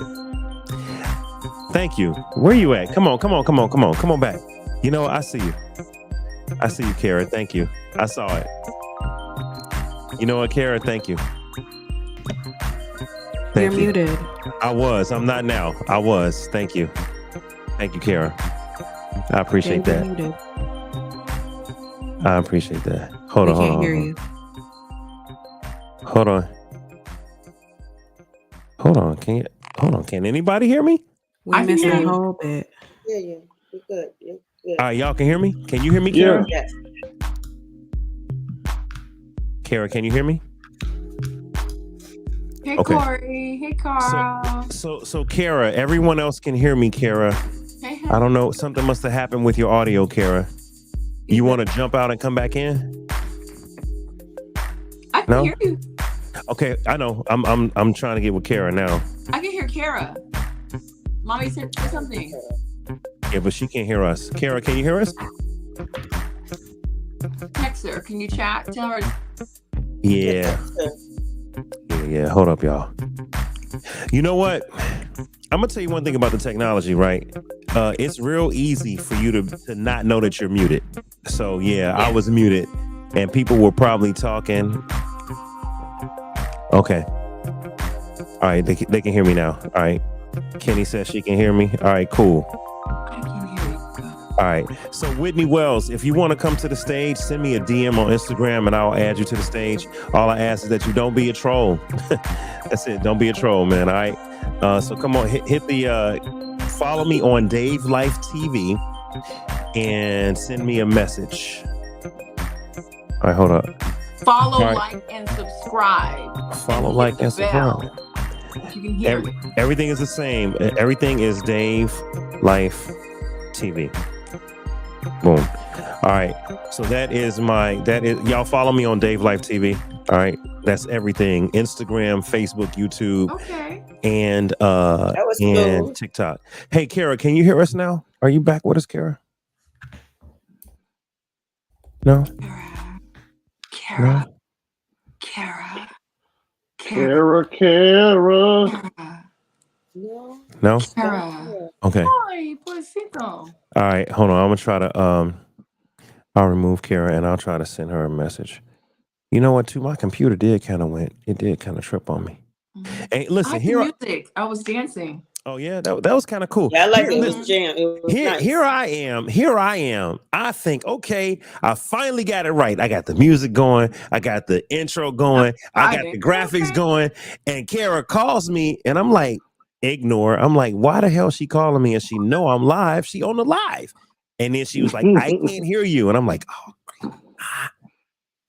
You know what I like about Kara What's while that? she's coming back on is that she's one of those people that are quiet, and I feel like she listens and she's absorbing all of it. And then when Kara speaks, I feel like if she were to have a podcast, it would be Kara Speaks. It's something that is going to really make you think about it in several different ways. Mm-hmm. You know, Yeah. Yvette has that type of aura about her as well. And I feel like she has, and it's not even an age thing, because I feel like we're probably the same age. It's like the wisdom that exudes, you know? And then when we have, you know, our Carl, he's going to give it to you straight, no shooter, no line. I don't care if I'm the only one standing. I'm going to speak it. This is how I feel. Y'all don't have to agree with me. And it is what it is. And it's just a great, like, it's just a vibe, you know? So I miss you, Kara. I hope you can get back on. Because I love when you're silent, and I definitely love when Kara speaks. Kara speaks. We need you to hear Put that in the universe. We'll put that out there in the universe. All right, y'all.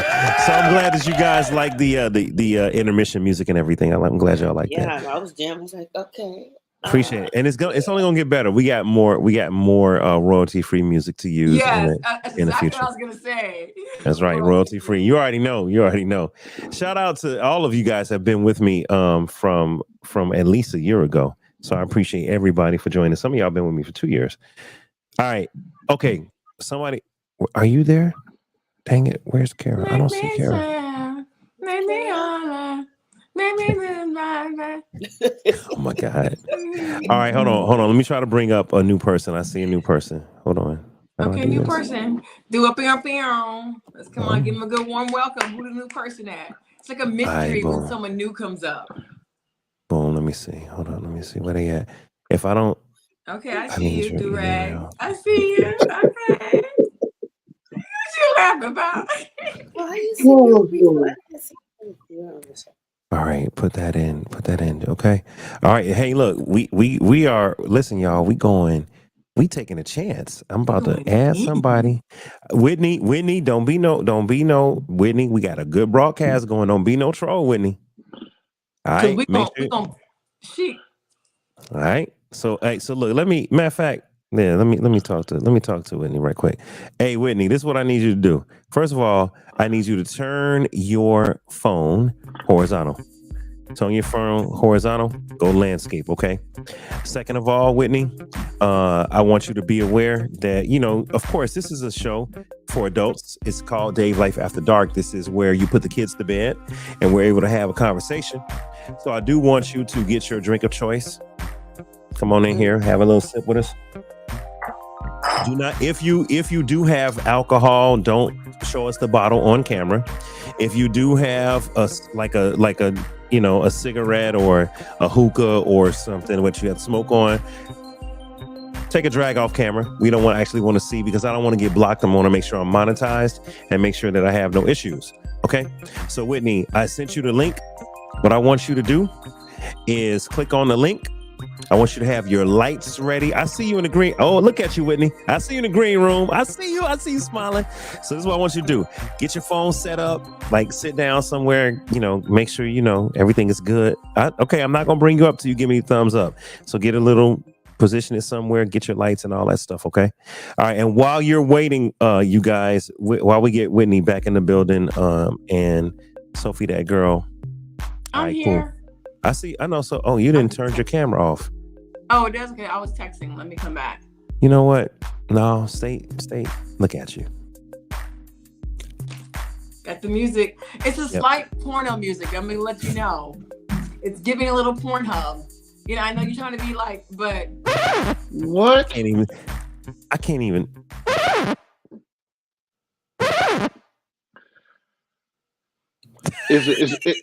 It's Sade black porno. It's white porno.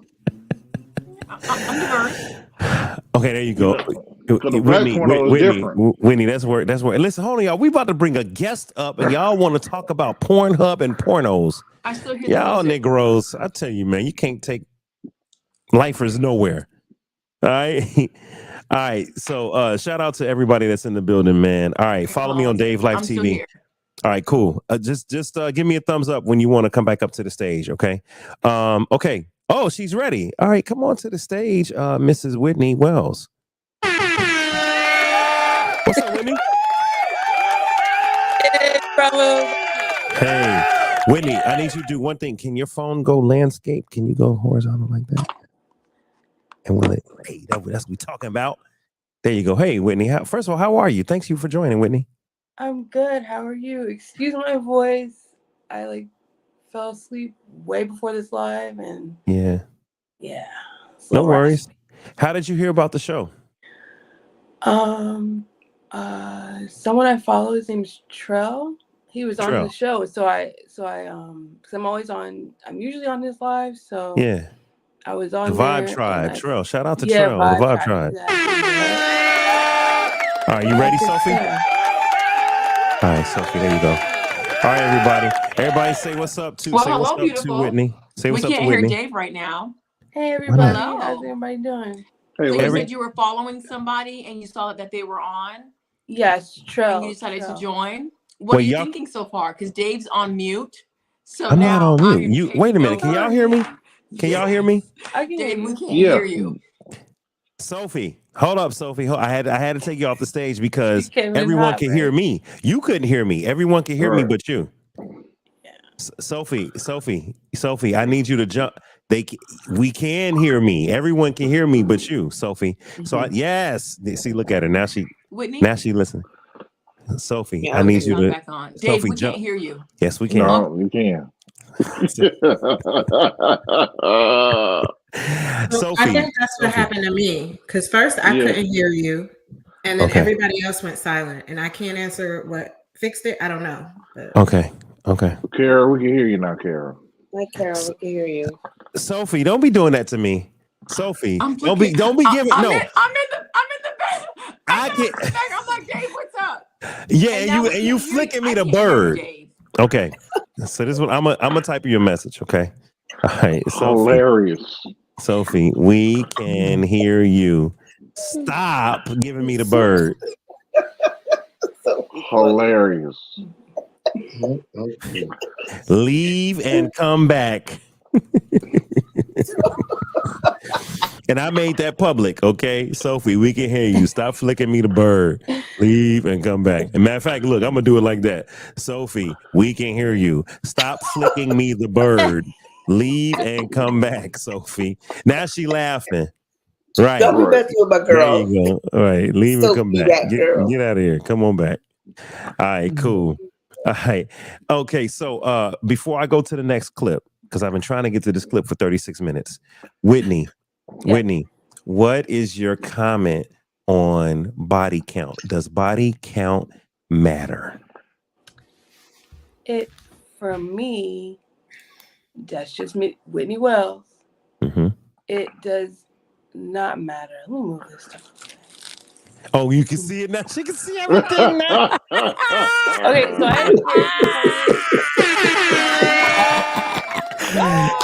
Hey, it's real when I solo you. When I put you solo dolo, you can see everything. That's hilarious. Well, She's gonna slide it to the right.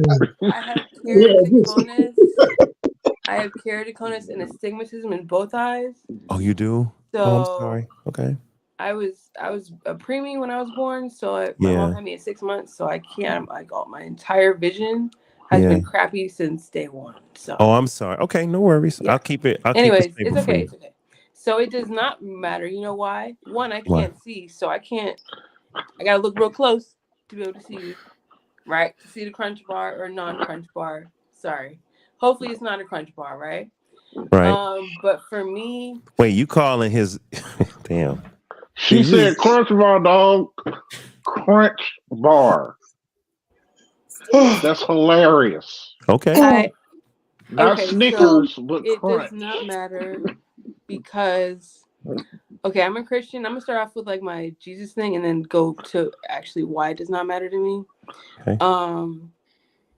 For me, I'm a Christian and I'm a believer, right? So if I'm judged at the end of the day, what I do, at the end of the day, like when I pass away, I'm going to be judged for every little action I do. But for me, see a forgetfulness, because that's what in the Bible it talks about how does Jesus believe, or just does the Lord forgive us for our sins 70 times 70? He throws our sins or our transgressions or whatever you want to call it. Right. It's the sea of forgetfulness, meaning I forgot about that. What Whitney did when she was 5, 10, 15, 20, 25, 30, 35. I'm 37. Right. Not 40 yet. So for me, if I had a partner, because deep down inside, I want to be a wife and a mother. But before that happens, I got to win my Oscar first. So, no, I don't have to. But if it happens, whatever. But okay. I don't think that they should be judged because of their sexual history, because that's only adds to their, as long as they're healthy, as in it's not a crunch bar, no STDs, no HIV, they're clean bill of health. Right. That's all that matters, because they did that before they met me, right? So what's that got to do with me? Nothing. So you're not worried about what they did before you, as long as they got a clean bill of health. Okay. Yeah. All right. And I wrote that in the chat too, by the way. I was just kind of like, okay. Why does that matter? Because I wasn't there when I was in the car with them. I wasn't there. I don't know their story. I don't know their testimony. It could have been a whole bunch of foolishness going on. Okay, so hold on, Whitney. Let me. You brought up the Crunch Bar, and this was my third clip, but I'll go ahead and play it now since you brought this up. Okay, let's look at this. All right, so should his Johnson size or her fertility matter when you're, and don't answer, just let me play it first, everybody. But should the size, the Crunch Bar size, his Johnson size, or for her, maybe her wetness, maybe her tightness, or maybe her fertility? I said fertility because that is important. Should any of this matter before you get married? Check it out. I am one of the women of God who thinks that before you marry a man, you must see his penis. You must see it, you must hold it, you must feel it, and make sure it's working. Why are you being like uncomfortable like that? No, I want to make a point. Yes, you do. Let me drink water.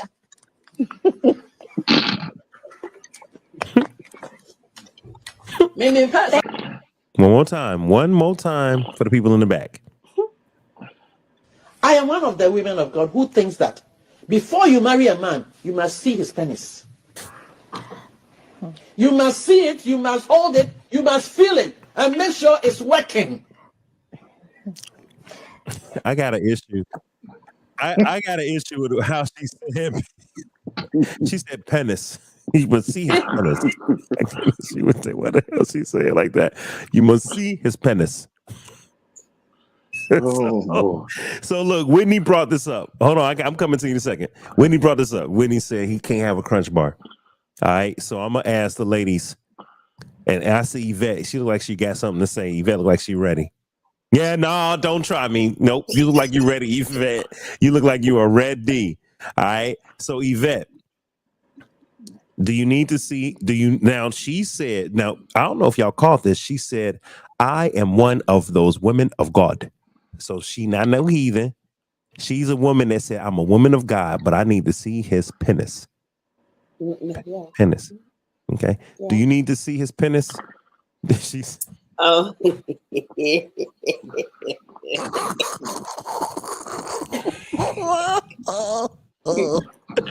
Yvette, do you need to see his penis? I do. See, there's something that I do. See, I probably shouldn't even say this because I'm trying to think. There's something I don't have to see it because I should feel it. If that makes sense. So if I'm to hug and kiss you and we're kissing, and if I'm supposed to excite you, the nature is supposed to rise. So if the nature rises, yes, speak on I know that I turn you on and I can see something, but there's also a way for me to feel your size through your pants with our interaction. Because when I'm hugging and kissing you, I got this thing that I do with my knee. So my knee get to kind of do like a little rubbing like that. So I get to feel it out. Yeah, I'm gonna solo you. Go ahead, Queen. Pull it out. Go off. Until I'm ready. I don't need you to pull it out. That's the problem I have with men today. They ready to just put it out there on the table. I ain't asked you to do that. I ain't asked for that yet. So I'm going, so when the time comes, but I still want to see it before I get married. Hopefully, I'm going to see it before I get married. Okay. Well, first of all, Kendra said, Kenny Kincaid said, at some point she wasn't a woman of God asking all that. No. I don't know. I mean, look, and Parrish said we can both just have show and tell. You show me mine, I'll show you yours. We used to do that. We used to do that in high school or elementary school. Elementary school. Mine, I'll show you yours. Okay. So, okay. All right. So I'm discreet. I try to be discreet. Okay, hold up. Gay Dory said it matters because it's all about standards. Come on back. Hey, Sophie. Hi. Can you hear us? Okay, Sophie, go landscape for us. Okay, cool. Sophie, did you hear the clip, Sophie? A new one? Yeah. Oh, see, she didn't hear the clip. Oh no, not the penis. What's that called? Hold on. Let me play the clip. Not the penis. I'm gonna play the clip again. Hold on, man. Oh, this is madness. All right, here's the clip, y'all.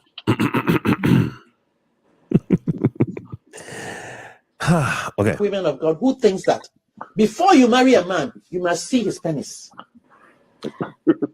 You must see it, you must hold it, you must feel it, and make sure it's working. Why are you being like uncomfortable like that? No, I want to make a point. Yes, you do. Let me drink water. Let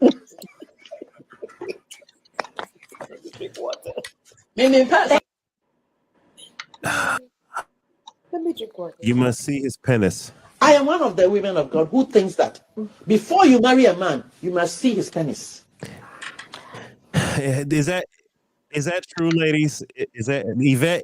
Yvette says, yeah, you must. Yeah, you have to at least feel his penis. Do you have to see his penis?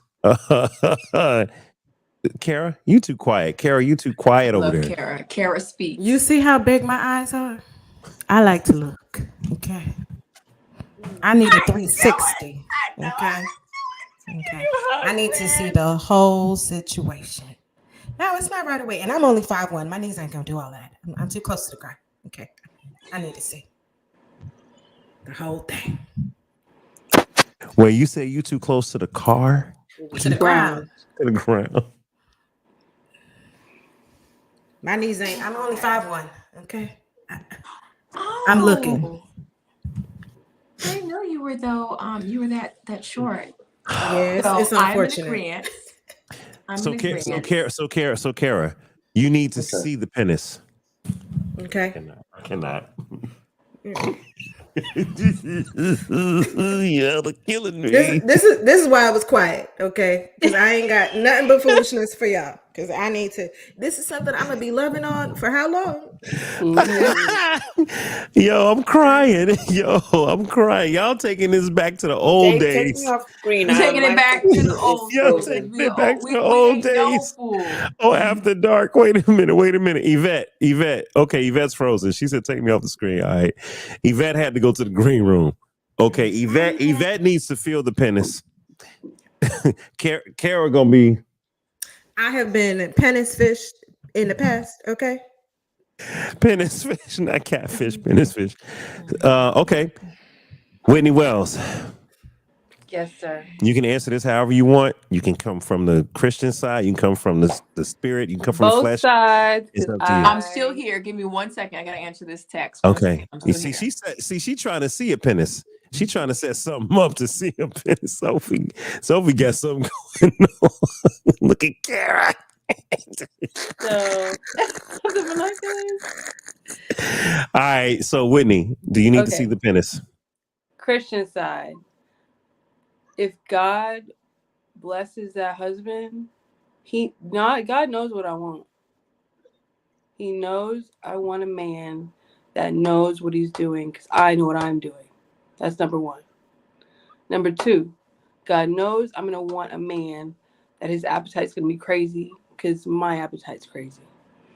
3, God knows I want a man who will cherish me and not want to rush into it because I was SA'd my first time. So I'm sorry to hear that. when I get married, he about to go to sleep. He can take a little nap, but I'm about to tap him. Okay, so hold on before anybody responds. Okay, first of all, I'm very sorry about your essay experience in the past. The sexual assault is no joke, so I'm sorry that you went through that. Repeatedly. Yeah, I'm sorry you went through that. So I want to take a moment to be serious about that. I know we're having fun, and all of that, but I'm sorry that you went through that. Now, I also want to say this: we are grown, y'all, and I do like the show being called After Dark. And the reason I like the show being called After Dark is because the reason I created the show was I wanted people to have a place where they could just talk. Yeah. Just talk, put the kids to bed, have a grown folks conversation, and there's no judgment, So if we disagree, we can disagree, but we ain't got to attack each other. If we have something serious that went on, we can talk about it, and we don't have to make light of anybody's past. And I think it's important that Christians also realize that having a sex drive is God's creation.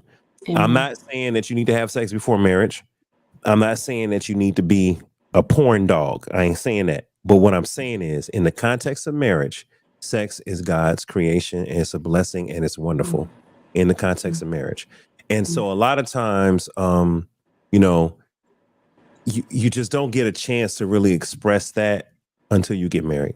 So when you are married, it's nothing wrong with the woman saying, hey, what everything Whitney just said, he gonna take care of me. He better know what he doing. You know, there's nothing wrong with that. In the context of marriage, there's nothing wrong with that. So I just want to put that out there to all of my believers that are out there, okay? Nothing wrong with it, y'all. Ruth got a little peek. What? Oh, shit. I hit the wrong. Damn, now I'm cussing. I hit the wrong button. What you say? Ruth got a little peek. Oh, she did. Yes, she did. Okay. Oh, man. Okay, Ruth. Okay, Ruth. Hold on. Sorry. All right, so look, the lady in the meme said she wanted to hold it and feel it. That lady did take it to the next level. She did. The lady in the meme said she wanted to hold it, feel it. She almost said she needed to do more, and I'll just leave it there. Yeah. See, you know. I was already there. Been there, done that, got the t-shirt and the bumper sticker. But my pastor, he actually did have a whole conversation at church about the role of the husband and the wife in their sexual bedroom. Because most church will not speak of these things. But our church did speak of these things. He had a whole conversation. He said that's why you are promised to each other. And that's what the symbol of the circle is you guys are the circle. You're supposed to become one. So your job is to pleasure each other. You are to love on each other. You know what I'm saying? And so we need to get away that it's supposed to be such a, because a lot of people look at it as when you're religious and whatever, prudish. But like you said, and it's not just to make babies, because people have the concept we're supposed to have sex just to make babies. You are there to pleasure each other. Right. You know what I'm saying? But you should only abstain with mutual agreement for a period. Oh yeah, that's a fact. When you marry, you ain't supposed to withhold sex from your life. I know all those scriptures. I've known those scriptures. Okay. Hey, welcome back, Sophie. Welcome back, Sophie. Hold on, but that's a question I always wanted to know. Why is sex used as leverage before marriage, but not supposed to be withheld after marriage? Well, hold on. Now, are you asking when you say why is sex used as leverage before marriage, are you saying that women do that or men do that? Probably women do it, right? They control access to it. Okay. But when you say use as leverage, it's like, if you do this for me, you'll get some. If you don't do this, you won't get none. All right. Well, I'll just say this, Carl, and I'm going to answer this as directly as I can. People that are out here having sex, especially people that are selfish in their sexual expression, they use it as leverage. Okay. I went through that in my first marriage, and this happened after marriage. I feel like it was like, oh, you know, did you wash the dishes and help me clean up today? Okay, you deserve some sex. Oh, I had to remind you to do something, or you forgot, or things didn't work out. Oh, okay, well then you know you don't deserve no sex. And I didn't like that. And then when I got divorced, you know, I was intimate with women after I got divorced.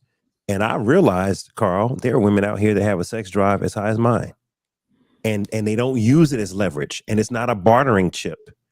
You know, there are women out here that have a sex drive just like a man, right? And they're cool with that. Now, again, I got to make this clear for all of my believers and all my church followers. I ain't telling y'all to go out here and have sex, all right? But what I'm telling you is, don't marry anybody that you're not sexually compatible with. Now, y'all gonna have to figure that out. If you're gonna do the carrot thing and be whatever you got to do, whatever you gonna figure it out. If you're gonna be like that lady in the meme, and you know, she got to whatever she got to do. You can tell people's drives and people's, I guess, sexual. I don't know. You can tell what they like before things go on. Look at this. Parrish said, I'm sure he would have enjoyed the examination. As earlier. Wait a minute. And then somebody said, Kendra said, extenders exist too. If he's a good man, there's ways around size. Okay. You know what, Kenny Kincaid? Hold on. Kenny Kincaid. Don't talk about all that. No. Because I know you celibate right now, so don't even get into extenders and extendos. All right. Okay, Whitney, since you're new to the stage, go ahead, Whitney. What's up? I quiet. Miss beautiful lady with the long, beautiful Pocahontas hair. That's Sophie. That's Sophie. Sophie may talk. Shut up, Whitney. Okay, go ahead, Sophie. Whitney giving you the stage. Sophie, you're muted, though. We can't hear you. Oh, here we go again. Oh, Lord. Okay, I'll stop. I won't stop talking. Sophie, you can't hear us? You can't hear us, Sophie. You can hear us, but we can't hear you. Look for there's a mute. Look for him. There should be a mute. She's not muted. Or check the settings. Mute it and for your unmute audio. Set it and forget it. No, I'm kidding. Okay, No, I saw the mute on and off. Hold on. All right, say something, Sophie. Sophie, I'm gonna go to your mic settings. Sophie, don't leave. No, don't leave. Please don't leave, Sophie. This is what I need you. I'm getting upset. In the settings under audio, she may have to change it from. I'm going there. Default to. All right, Sophie, say something. Say something, Sophie.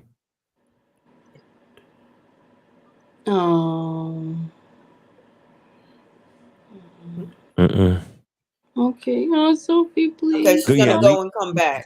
That'll work, Sophie. Leave and come back. Leave and come back. All right, coming back. I know I paid my rent. I paid for 10 people, so I need to be able to have everybody up here. All right, she said it happened after the green room. Okay, Paris messaged me. I don't know. Okay. Yeah, I don't know what's going on. I got a question from my fiance, baby. I don't know what the question mark mean. You got it. Babe, just text me. Text me because I don't know what the question mark mean. Okay. All right, look. Miss Gay trying to get my business with her comment. I don't know what's going on. Miss Whitney, want to speak? What's up, Whitney? Whitney want to speak? Sí, señora. I speak Spanish too, but I'm not Spanish. Haha. There we go. Sorry. Take that, Colin. What's your question, Whitney? In my comment is a comment. So you have mentioned taste and stuff. So although I was a Christian, I'm delivered now. I'm delivered, but back in the day, I would taste and see that the Lord is good. Taste and see that dick is perfect. So it was a banana for me. That's how I learned. I was 19 years old. Hold on. It was consensual. Hold on. Let me stop you. We're not trying to relive personal testimonies. No. We're not. It's a good testimony. It's a good one. So I was 19 years old, and it's a banana. That's all you got to do. Don't bite it. You suck and stuff. After dark, right? It is after dark. But wait, but with that only we trying to take it there. With that being said, my God knows my appetite is so, but I'm also sacrificing because amen, as you should. I'm not. My body is a living sacrifice, living. Whitney's living. So it's not going to be defiled because the marriage bed is undefiled, right? Amen. So I will not defile my body Amen. by tasting, but I see sweatpants and sweatpants look good. Okay, hold on. Let me stop you. Let me stop right there. Let me take back control of my show because it sounds like we're about to get into reenactments. So just let's. It's not the motion in the ocean. It's for me. It's the. I am tracking. Birth. It rhymes with birth. I got you. Got it. I got you. I'm not mad. I feel you, but I don't want us to go there. You're not going. Right. No, you good. You good, Whitney. You good. Hold on. I was going to say that What's your For me, oh, can I talk? I can't. No, Whitney? shut up, Whitney, you about one comment away. Go ahead, Whitney. But But let's for let's me, not make it a reenactment comment. Go ahead. not. But for me, I think like I've prayed about this a lot because when you have unprotected or premarital, you open yourself to a lot of wounds, a lot of demons, and a lot of craziness. And at this point in stage of my life, I'm waiting for my husband because that's what I'm gonna do. There's times that I didn't wait, and I was wondering why I was being attacked so much. Right. No. You I know. understand. I understand. So now I'm just like, nah, let's turn over a new leaf. Okay. I'm a Hold on a beautiful second. and I'm 37, but listen, I look 22, so I Turn gotta over. watch it Turn with me. turn over a new leaf. Now hold on, Whitney. Hold on. I'm gonna let Whitney. I'm gonna let you cool off in the green room just for a moment. Okay, just stay. You don't have to go nowhere. We can't see you on camera. You can cool off. You can cool off. I'm gonna try to get some ice. All right. So someone is trying to come to the stage. Hey man, do I need to reset the room? Do I feel like I need to reset the room? Okay. Let me reset the room, y'all. Hold on. Everybody just go pee. Everybody go pee. Everybody go calm down. Y'all go calm down. Everybody go chill. All right, we just gonna reset this room right quick. Okay. I appreciate everybody for joining. Don't leave. Don't.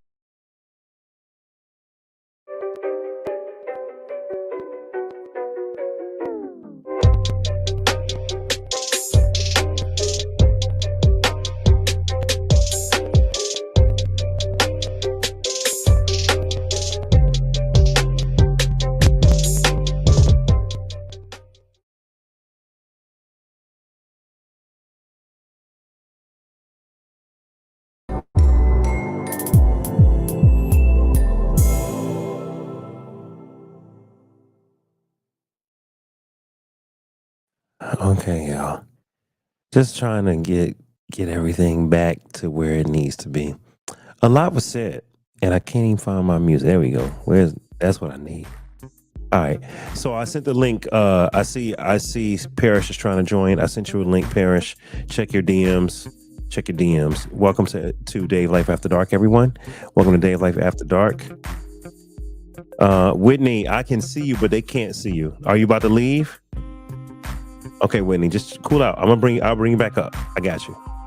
Just everybody take a break. Everybody take a 2-minute break. Use the restroom. Do what you got to do. Hey, you guys, you're watching Dave Life After Dark, episode number 241.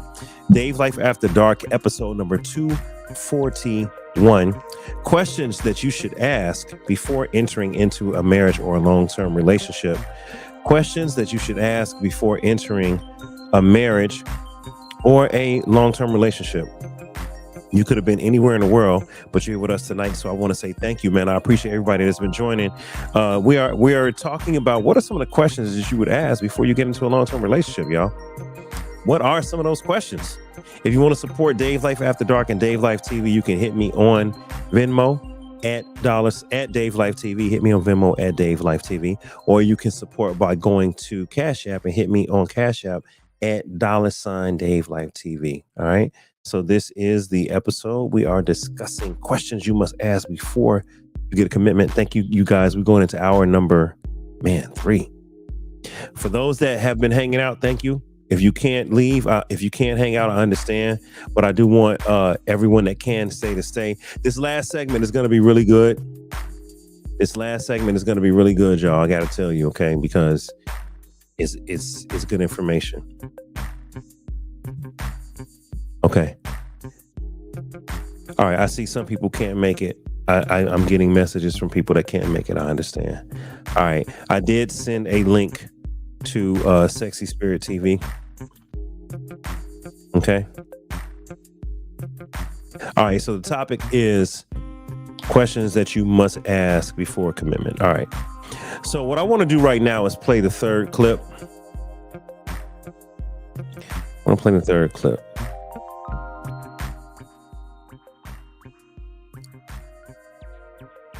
Yeah, I want to play the third clip.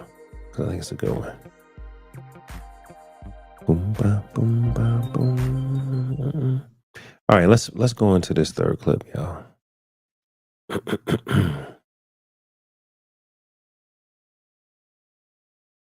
Yeah, this one is actually gonna be kind of intense.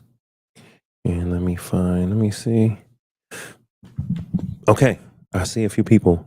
So everybody, I'm gonna start bringing you guys back from the green room. So give me a thumbs up if you're ready. Okay, I see Parrish is ready. Okay, Corey, you ready? Carl, you ready? All right, bet. Come on back, y'all. Come on back. All right. Welcome to the stage. Welcome to the stage. Welcome to the stage. It's becoming a large stage. You got to keep it on. All right. Now, hey Whitney, come on back. But Whitney, we not talking about the Crunch Bar no more. No more personal testimonies about bananas. Oh, fill me in. Someone had a Crunch Bar testimony. No. No. We stay in. Listen. No. For those that don't know, we're staying focused. For those that don't know, we're staying focused. Okay. All right. I missed the group chat. Yeah, we're not going. The lifers would have let me know. Whitney took me a little bit back to like the after dark days when we was kind of raunchy, and we're not going there no more. So Whitney, no more personal recollections of how you learned how to do banana tricks. Oh. Okay. All right. Christian porno. Yvette, what happened? I didn't even know that was a thing until now. Drop it in the group chat, Yvette. What happened? Girl, you better start typing. Let me know. I was gone too long. She's still here. She can hear. Kara's holding her head down. No, She's here. Whitney's still here. Hold on, Sophie. She's still here. She's a guest. So we're not going. I'm bringing you, Whitney. I'm bringing you up. I don't see her. All right. Make sure you're fully dressed. Make sure you're not talking about nothing crazy. She wasn't dressed. No, she was dressed. She was dressed. I'm just. I don't want to be accused of facilitating a Christian porno. All right. So Whitney, friend. Right. Corey, do you get the feeling this is gonna be a long night? Hey, Whitney. Yes. Hi. Baby, I'm gonna hold your hand. Tell me what happened. No, don't tell her what happened. No, we're not reliving. No, Sophie, you missed it. No, porque ¿cómo se dice mouth? I don't know. No, stop right there. When I eat a York peppermint patty, you get a Dígame español. Yo entiende. Dígame. Hold on. Nope. I'm muting people. Nope. I'm muting people. Nope. Listen. Y'all, I'm going to tell you something, Sophie and Whitney. I see how God did this. He put y'all on opposite sides of the camera because y'all trying to start stuff. Y'all want to talk about Christian pornos? Y'all do that on another.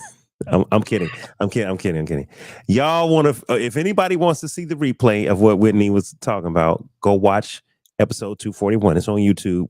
As soon as we're done, we're live on Facebook and YouTube. Okay. Mm-hmm. Y'all go back. We're not reliving it. I'm not about to have 7 people relive her banana story and the other things that she talked about. Okay. I'm good. Okay. God bless her. I appreciate you, Whitney.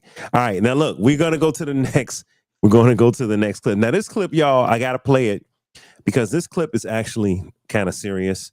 All right. So remember, the topic tonight is questions that you would ask or that you should ask when you're before you get into a long-term relationship. Questions you must ask before commitment or questions you should ask before a long-term relationship. Okay. All right. So I'm going to play the clip because this one right here is a doozy. All right. The volume is okay. Here we go. Here's the clip, you guys.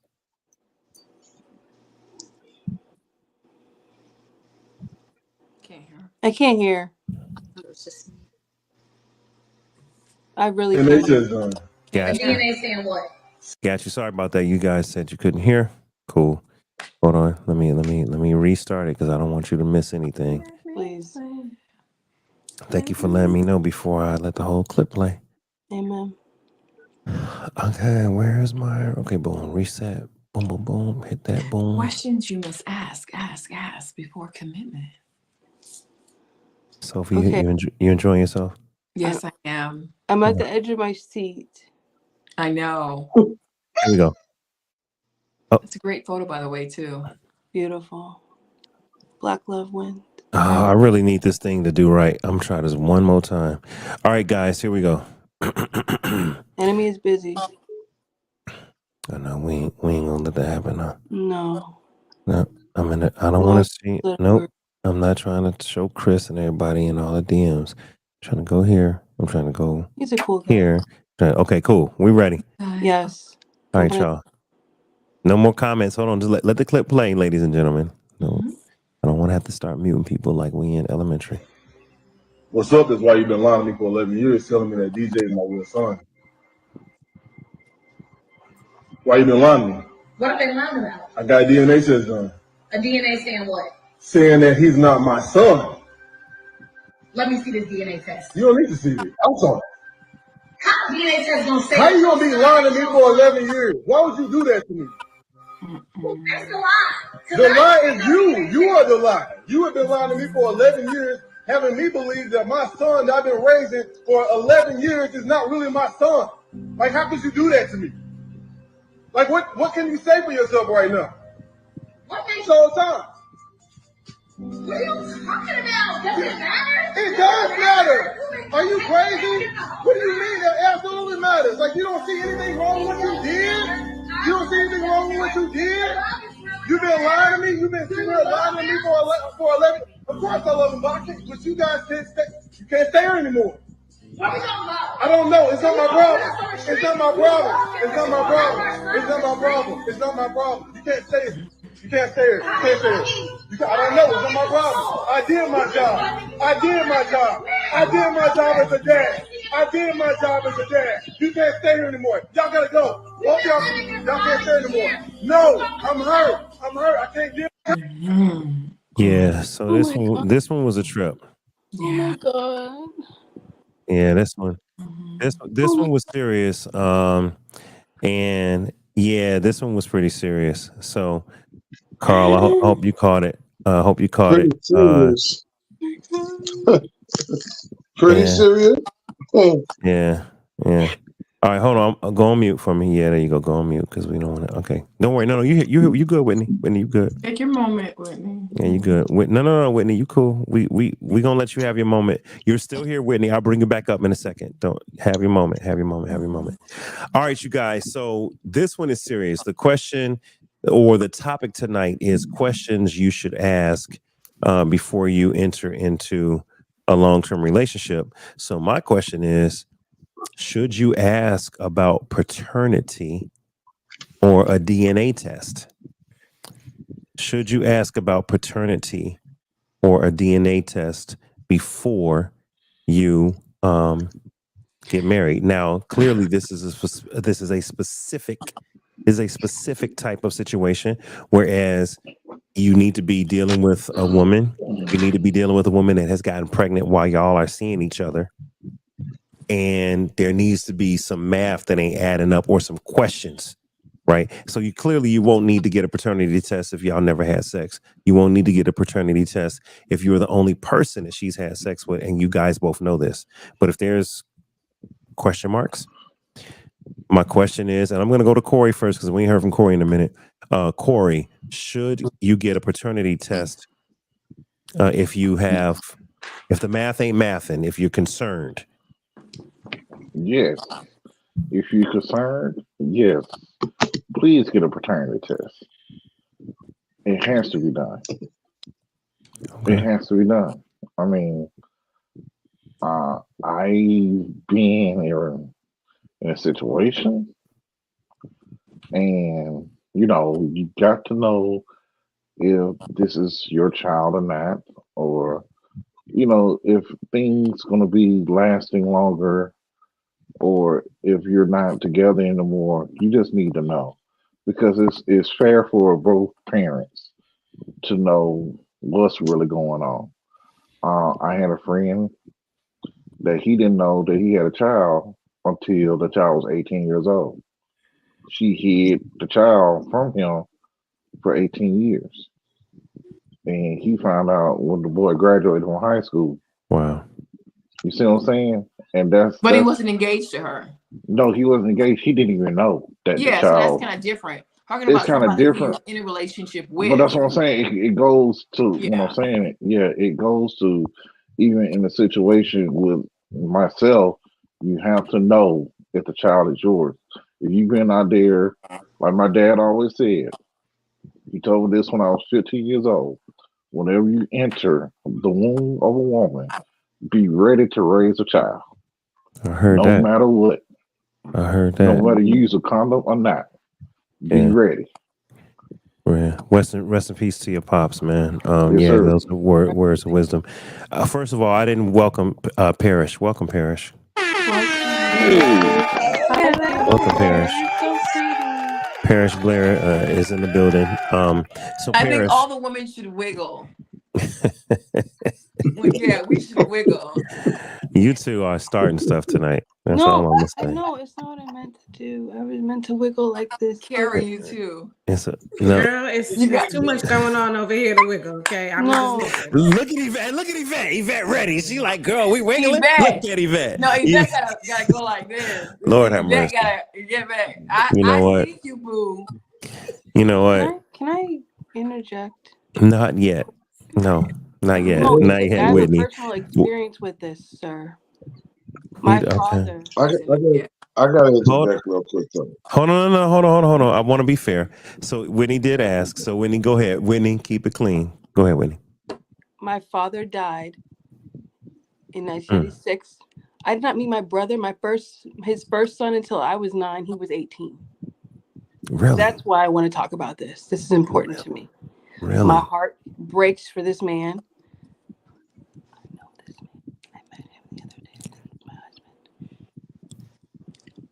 Wait. Oh, so the meme is personal for you. Very. Oh wow. She said she met the man. She said she met the man. Wow. No, Okay. no. Shh. This is a live broadcast. Right. So he just. This is not the place. Whitney. Whitney. Oh, we lost Whitney. Okay. All right.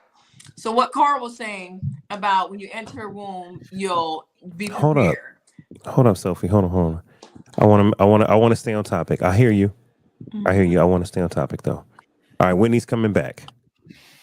Okay. All right, my bad, Whitney. No. Go ahead. Finish what you were saying. Go ahead, Whitney. Please don't blow up my spot, but this is a live broadcast. Yeah, there's no secrets. This is live. Whatever you say is live, Whitney. Okay. And Whitney's frozen. Whitney, I'm gonna let you come back. First of all, whatever you say is live.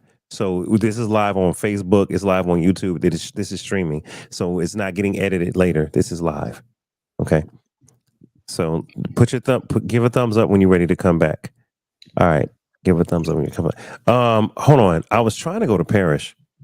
Parrish, we've been asking about questions you should ask before you get into a long-term relationship. And my question is, if the math isn't mathing, or if you're concerned, should a man ask for a paternity test or a DNA test? Or should it be even like a standard thing where men ask for paternity and DNA tests? I'm gonna ask everybody go on mute because I'm getting feedback. Go ahead, Parrish. So I feel like that would just be a wonderful thing to have, for every father to have peace of mind, to know that the DNA test is a positive proof that they're the father. So I mean, women who are not deliberately trying to do anything wrong to a man, I wouldn't think would have resistance with that, Yeah. I feel like that's good for the child and both the parents, but namely the father. Yeah. Okay. All right. That's fair. Carl, do you feel that a man should get a paternity test or a DNA test if there's a question, or do you feel like he shouldn't have to do that? To be honest, the way things has been going over the last 25 years, I'm surprised it hasn't, but it should be mandated at the time the child is born. And the reason why, again, over the last 25 years, we have seen women lie I watched a video where a dude is married 54 years to a woman to find out his 2 sons is not his. Okay. Mm. I am very appalled at people playing games with the mental health of children based on these lies. Because now the kids are growing up thinking that's daddy, and it's not until some major medical procedure comes up or some health issue or whatever to find out that's not yours. Mm. You know, it's just crazy. And I think that I strongly believe that. I'm sorry that a lot of people haven't got it together yet, that they did not make this mandatory once a child is born. They got to find a way. And that eliminates all the crap, the child support, the arguments, the maybe. Yo, it's crazy. It's crazy. Yeah. We got to change it. Yeah. Yeah. All right. Hold on, hold on, Whitney. Let me go to Yvette. Yvette, should DNA tests or paternity tests be mandatory? Yes, absolutely. Okay. Want to elaborate why? I don't want to speak because this is live. Hmm. Yeah, I don't want to get into Okay. it. That's fair. Yes, That's fair. it should be done. You have a lot of selfish people. Well, I'm going to say some women because of their situation or the man that they got pregnant with or whatever the case may be. Mhm. You know, they're looking for the finances of the one over the other. Or you know what I'm saying? Or I didn't like this one, or this was a one night stand. You know, whatever the situation was.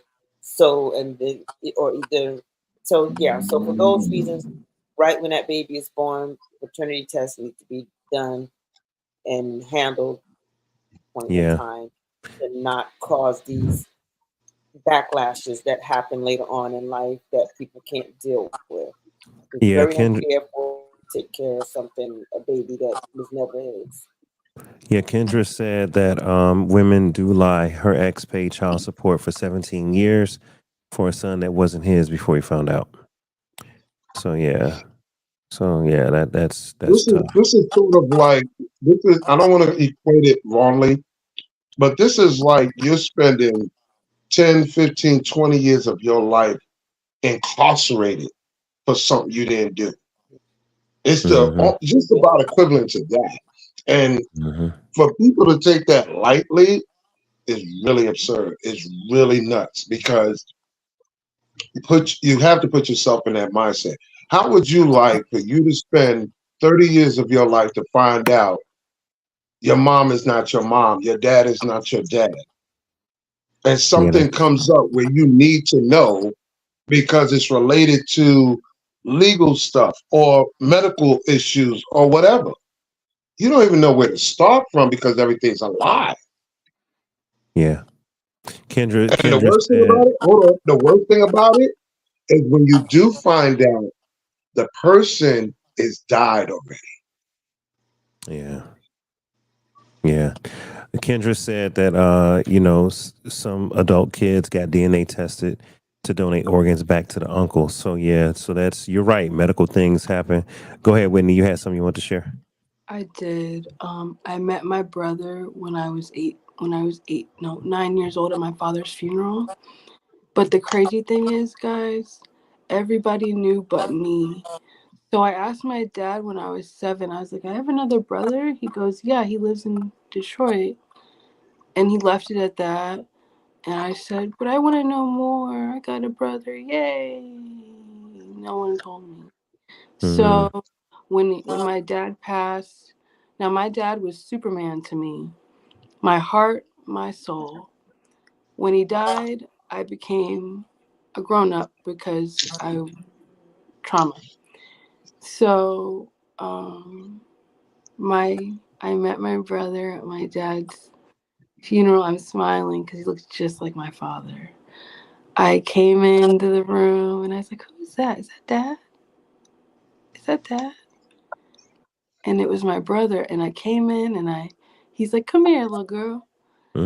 I came in and I sat in his lap. I was at so much peace. He's just like my father. I was at peace. I held his hand. He said, look at this little nerd here. He's got the glasses on. You look pretty. I said, I do? He's like, you look pretty. I said, oh, his name is Anwar, and I love him to death, to life, Amen. to all the Amen. things. And I want to mention something else. We have the best relationship. I mean, we've been talking since 1996, December 13th, 14th, when my dad passed and stuff. We've been best friends ever since. And I'm currently in between homes. So he sent me some money that hits tomorrow. I'm so excited. And I just can't hide it. Amen. I want to say this too. I found out when I was maybe 10. My uncle said, Dave, you got a sister? Because I always thought it was just me and my brother. And I'm like, what? He said, you got a sister. So I said to my mom, I said, hey, Mom, I got a sister? She said, talk to your dad. Good answer. I said, Mom, I'm asking you a question. Do I have a sister? She said, ask your daddy. I'm 9, right? So guess what? I blew it off. I said, whatever. So now I'm 43. My father is sick. We go back to Chicago, check on my dad, and found out my brother did the research and found my sister. We do have a half sister. So my father had a child with a woman. He got a woman pregnant when he was in high school before he married my mom. And the woman's mom said, hey, we good over here. We're going to take care of the baby ourselves. So my father was not really allowed to be in the child's life. And so he went to the military, married my mom, came back, had kids, and raised his family. So he never really raised her, right? And then I find out later, I do have a whole older sister, Corey, that's older than my brother. You know what I'm saying? And but we just that things like that can happen. So Can I encourage you, Dave? Go ahead. I want to encourage you that it wasn't too late, okay? It was not too late. You did not find out too late. You found out just in the nick of time. Yeah. Because I'll tell you this thing.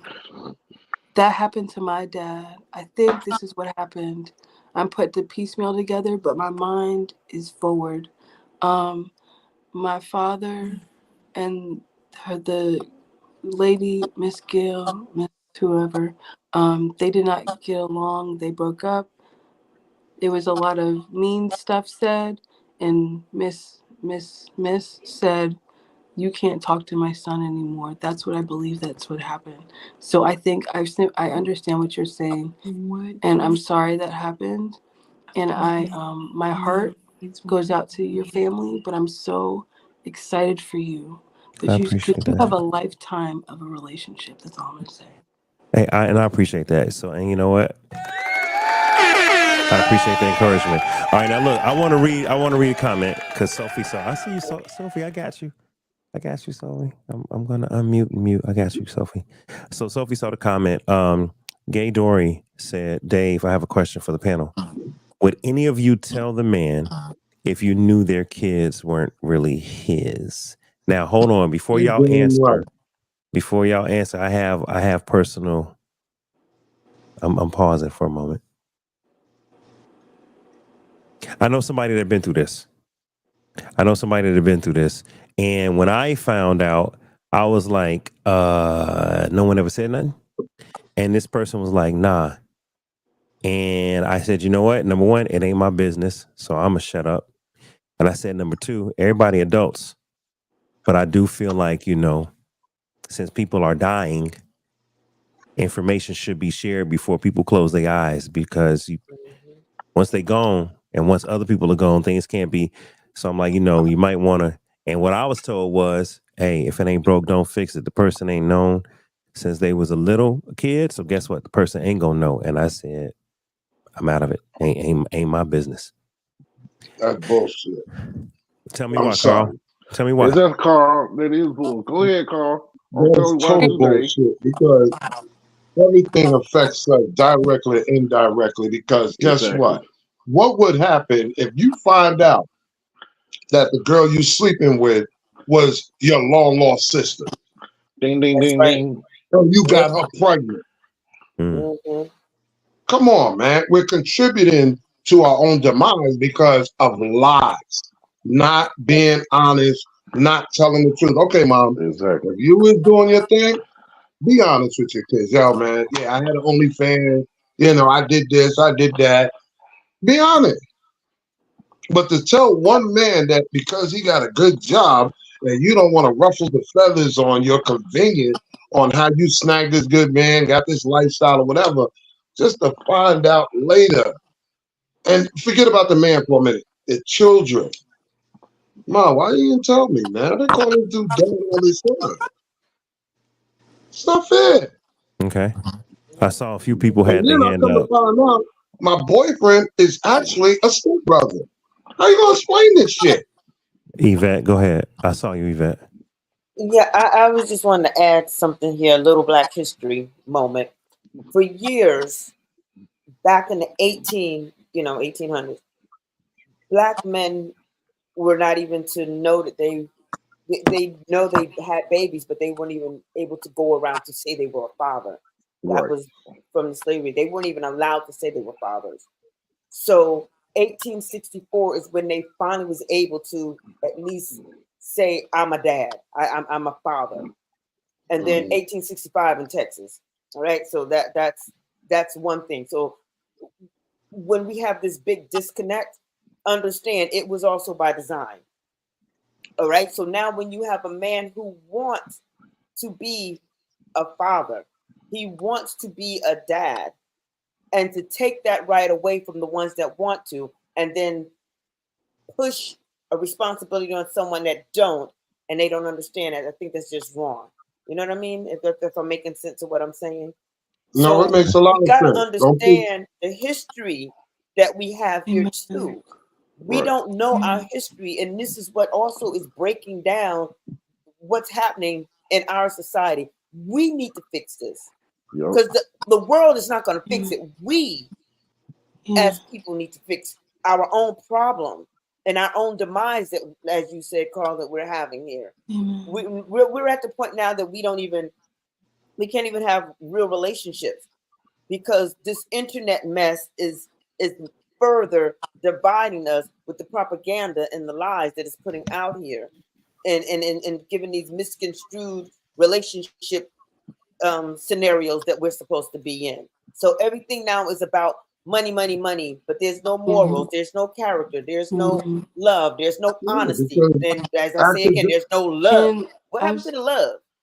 accidental babies have become normal. That's why 70% of the accidental babies not planned pregnancy. That shit went out the window a long time ago, and it's not going to change.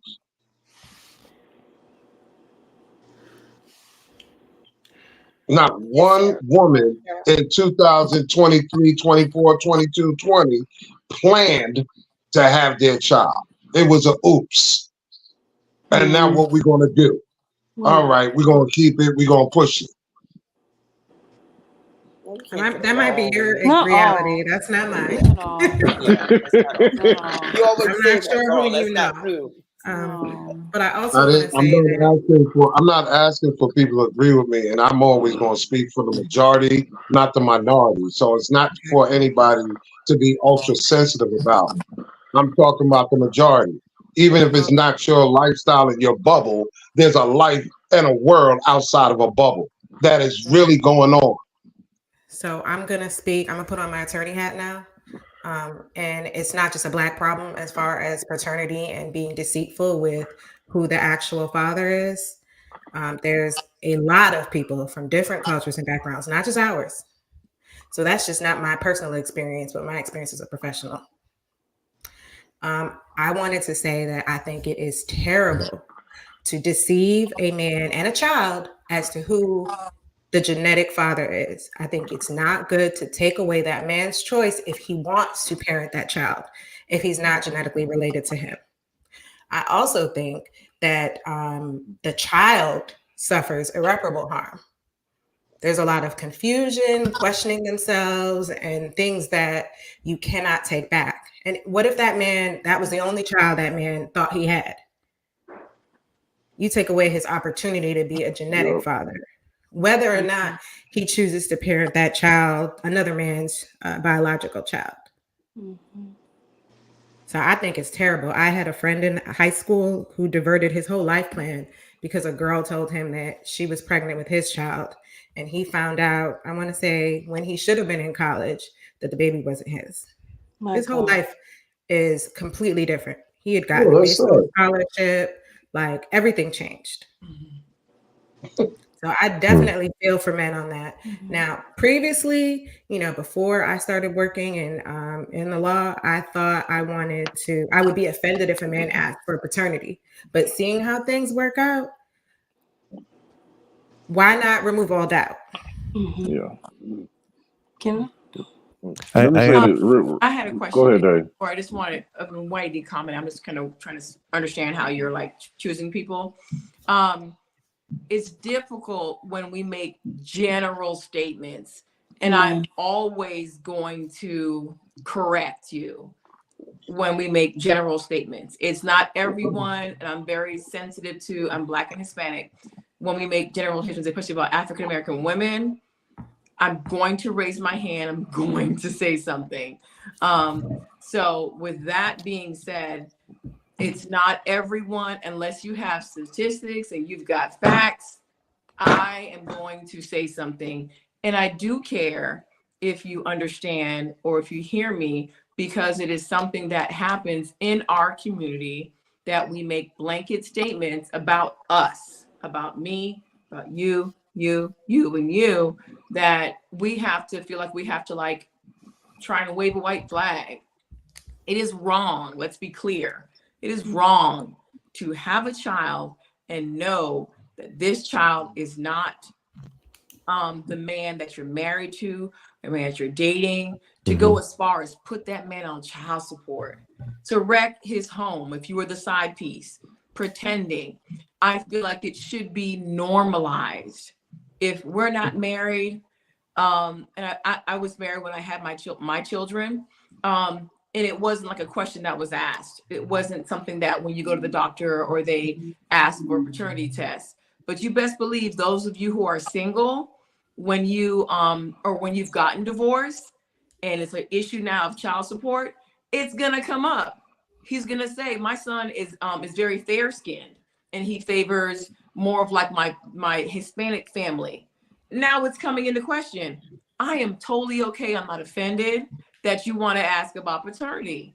It should be normalized. If you have a child out of wedlock or even in wedlock, that it should be a paternity test should be put in place. And it's called legitimization. Am I saying it right, Kara?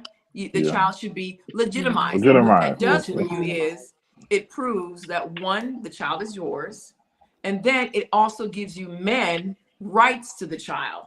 It gives you rights to seeing the child, breaking up holidays, and then also it also puts you in the place of placing child support.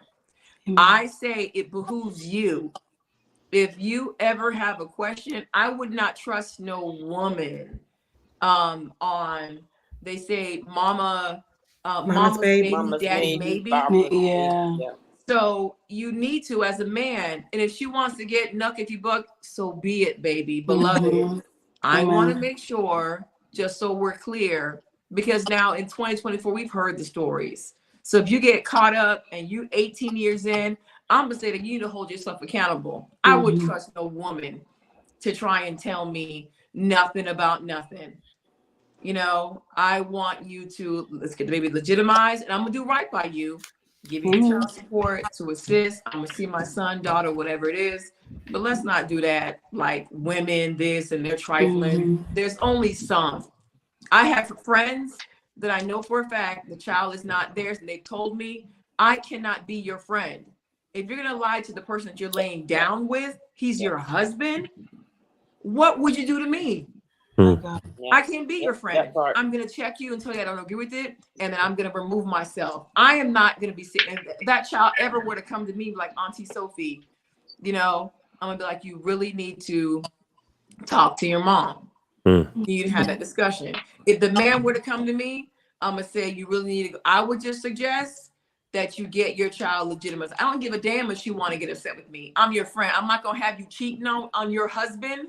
Amen. When I stood up there and paid all my money for my bridesmaid gown, and I'm Right. sitting there praying for you. I'm sitting there laying down your weave and lotioning your legs. Oh no, you're not gonna put me in no mess. No ma'am, no ham, no turkey.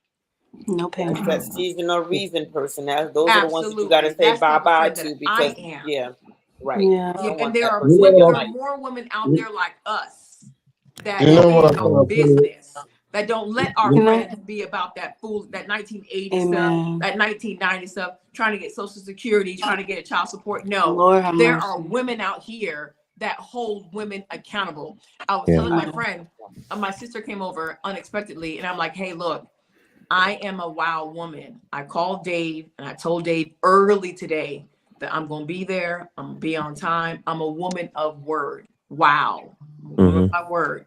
You came up. I'm so happy to see you, but I got to make sure that I'm here on time, you know?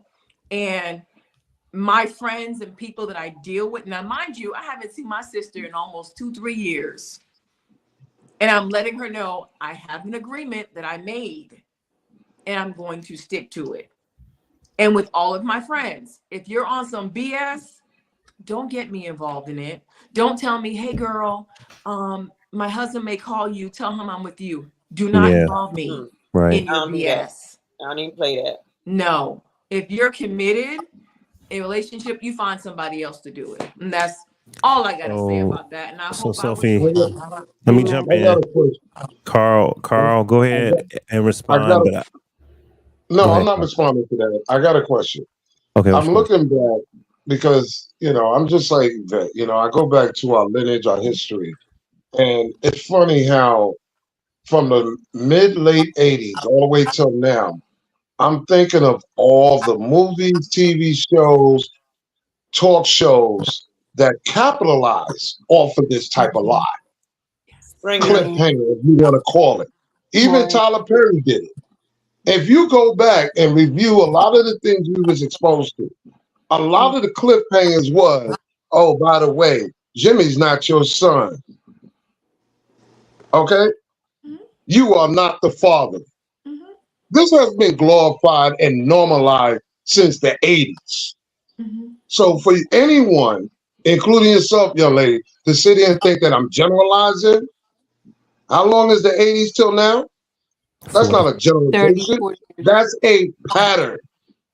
It's a fear because you're not a mother It's not a and you fear. don't and you Hold don't on, know y'all. Hold when on. these guys Hold you on. coming for me, you gonna call my name? Hold on. Hold No, on, no, Sophie and You Carl. speaking to me. Let me speak. I can speak. You can mute me if you want to, and I'll just keep on talking.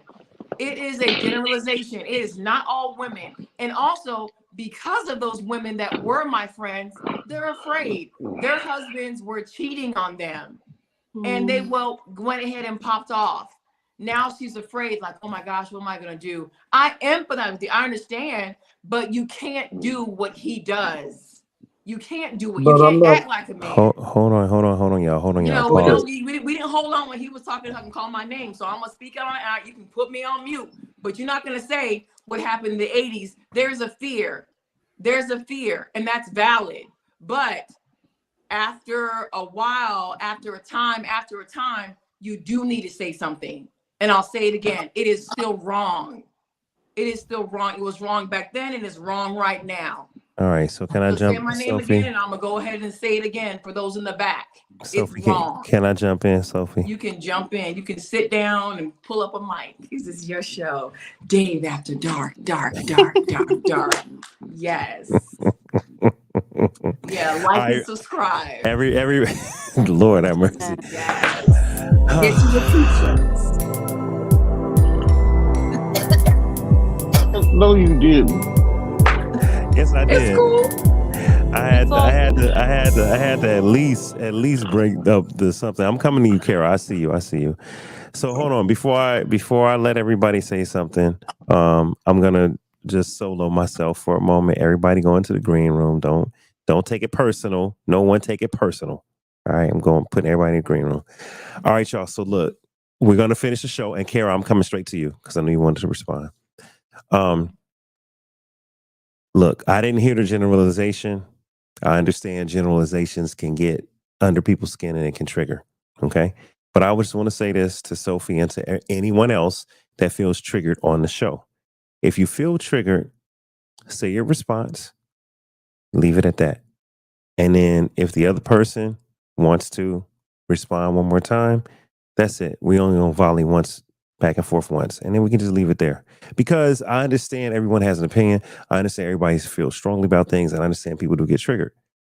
And I'm with that. And I'm not here to censor anyone. I want everybody to have a voice. But also we got to keep the show going, and we got to make sure that the other panelists don't feel like it's becoming a 2-person conversation. Okay? And we'll leave it there. All right, Sarah, that rhymes. Kara, that rhymes with Sarah. What you want to share, my friend?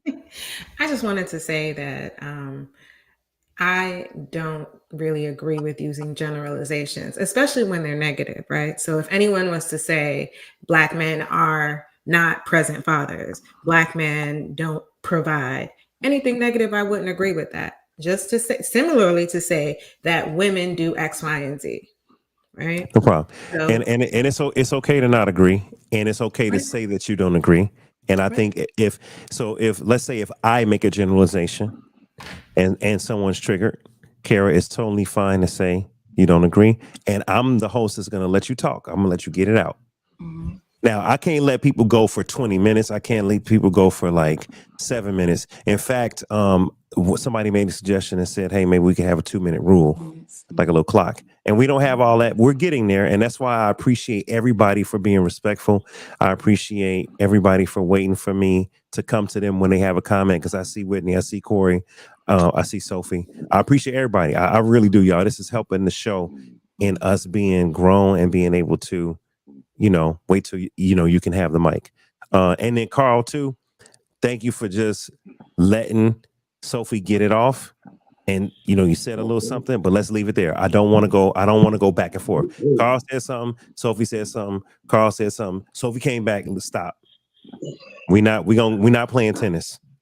We And don't that's okay. play volleyball. We just duly noted and we move forward.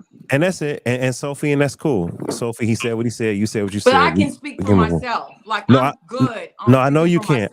I know you can, but I'm not here to speak. So I'm not here. And we can do this housekeeping like offline. I can speak for myself, and I will always open with, I if understand. you make generalizations, especially specifically about Black women on this show while I am sitting here as a co-panelist, I'm going, and especially if you say my name, I'm going to address you because you said my name.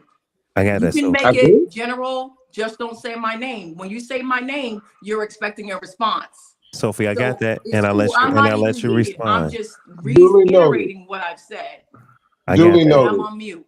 I got that. Duly noted. Sophie, I got that. I'm saying I let you respond, and let's move on. Okay. All right. So, Kara, you had something.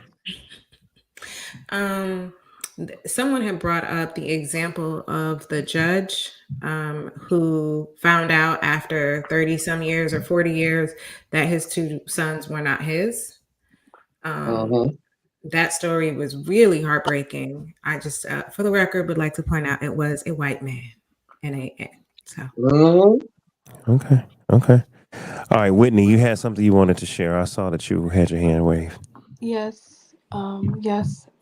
Yes, sir. I wanted to share something with Kara. Wait, hold on. Kara? I got you. Kara. First of all, welcome, Chris. Chris made it to the stage. Chris, what up, man? Can you hear us? Audio on, Chris? Hey, my man finally made it. Hey, so Chris tried to get in here 2 weeks ago, and we had some technical difficulties. But all right, time. Y'all ain't saying that now. No, you in. Oh, everybody was laughing at that now. You in now. You good, Chris. You good, man. Oh, this is the Chris? This is Chris. Oh, man. Yeah. Oh, Yeah, you mighty quiet. You mighty quiet. Yeah, I know you saw. You hopefully you saw it, but we was having a good old time. All right. So Whitney, share what you was gonna say right quick. Go ahead. Right quick. Okay. 2 minutes. All right. 2 minutes. Can somebody time me first? Hey Chris, I was on your show a long time ago. Were you? I appreciate Yeah, you did a live on we were talking about like education or something. I'm I still did. that teacher. But I also this is also why I want to become a screenwriter. Well, I am a screenwriter. Okay.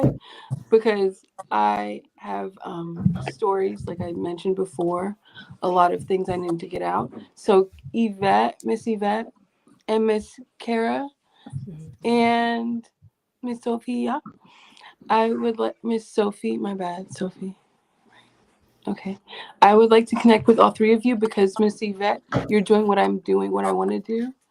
New York Film Academy, everybody's telling me no. God says yes.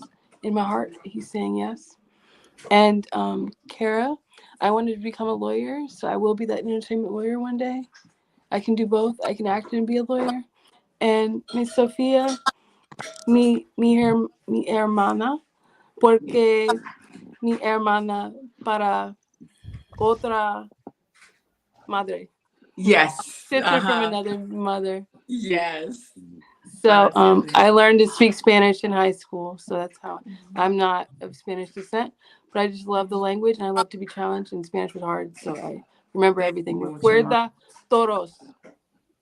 So anyways, I wanted to say that, and then Chris, I was trying to find you because I found you like randomly, and I was like, man, I used to follow him because my IG got hacked. But I'm so glad you're on here. See, God is so good.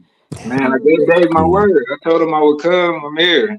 No doubt. God is so good because I was looking for you. Okay. All right. Thank you for sharing, Whitney. All right. So look, y'all. First of all, we are almost at 3 hours, which we're not gonna. Thank you. We know what? Let me give her some applause. Thank you for joining, Whitney. I appreciate you. Thank you for joining. That was Miss Whitney. She did a great job. You know what? We gotta be hospitable too to new people that come on. They may not understand the format. They may not understand how the show goes. But she was sharing, so I would just want to say thank you to her for sharing. Okay. Cool. All right, Chris, man, you kind of missed like a lot, dude. I still just wanted to pop in, man. I know. I'm sorry. I know. You know what, you guys? We're gonna give it another 15 minutes or less because it's getting late. But I'll do this for everyone that didn't get a chance to meet Chris. Chris, what can you share with us about yourself, who you are, what you do, why you podcast, and why you why you wanted to get on the show and all of that? Oh man, I appreciate you, Dave. I just came on here. Actually, I'm from LA, actor, model, been in some things, still doing some things, and I'm excited about that. But I like connecting with people, and I wanted to humanize myself. Started going live in around 2020, COVID happened, and I'm like, I gotta try and reach out to people because I didn't want the perception of like, oh, I can't reach him, or so I was like, you know what, to get out ahead of that, I want to just humanize myself. So I started going live, and it went well, man. And I am a very communicative person, and I'm personable, man. So I just wanted to be able to, do relatable topics, something similar to what you're doing. Like I told you over the phone, bro, I appreciate what you're doing. So, yes, I mean, to me, it's natural to me, Yeah, no doubt. Well, look, man, tonight the name of the episode was Questions You Must Ask Before Commitment. Questions you must ask before commitment. And commitment could be marriage, could be a long-term relationship. I know you just got to the stage, but you know what? I'm gonna go back. I'm gonna go back to one of the first ones that we talked about, just because you're here. Okay. All right, boom. All right, now, Chris, we played this earlier, and it's kind of deep. All right. So, questions you should ask before entering a long-term relationship. All right, here we go.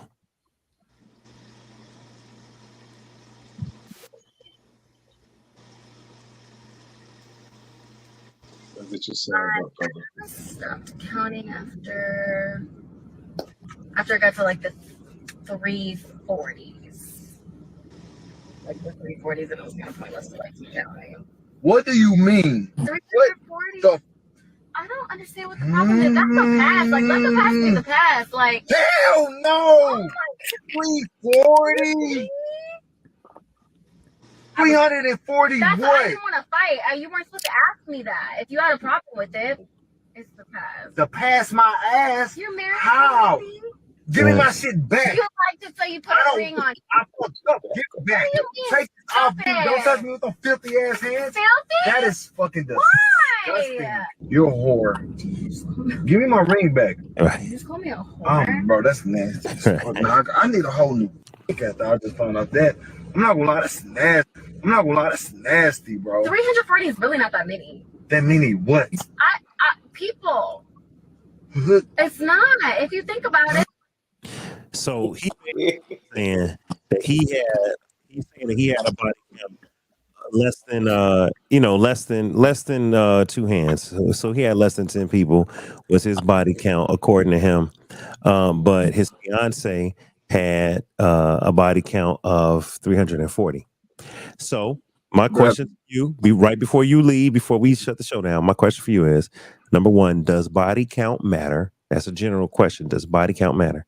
And number two, if your fiance revealed to you that she had a body count of 340, is that a deal breaker? Man, listen, you got to know your personnel, number one. You should already be you should know her posture. You should be able to determine her posture, how she was, what her lifestyle was before you met her. You know what I mean? If she was, what her family life was, if she was anything like that, you should be able to determine her posture before we get there.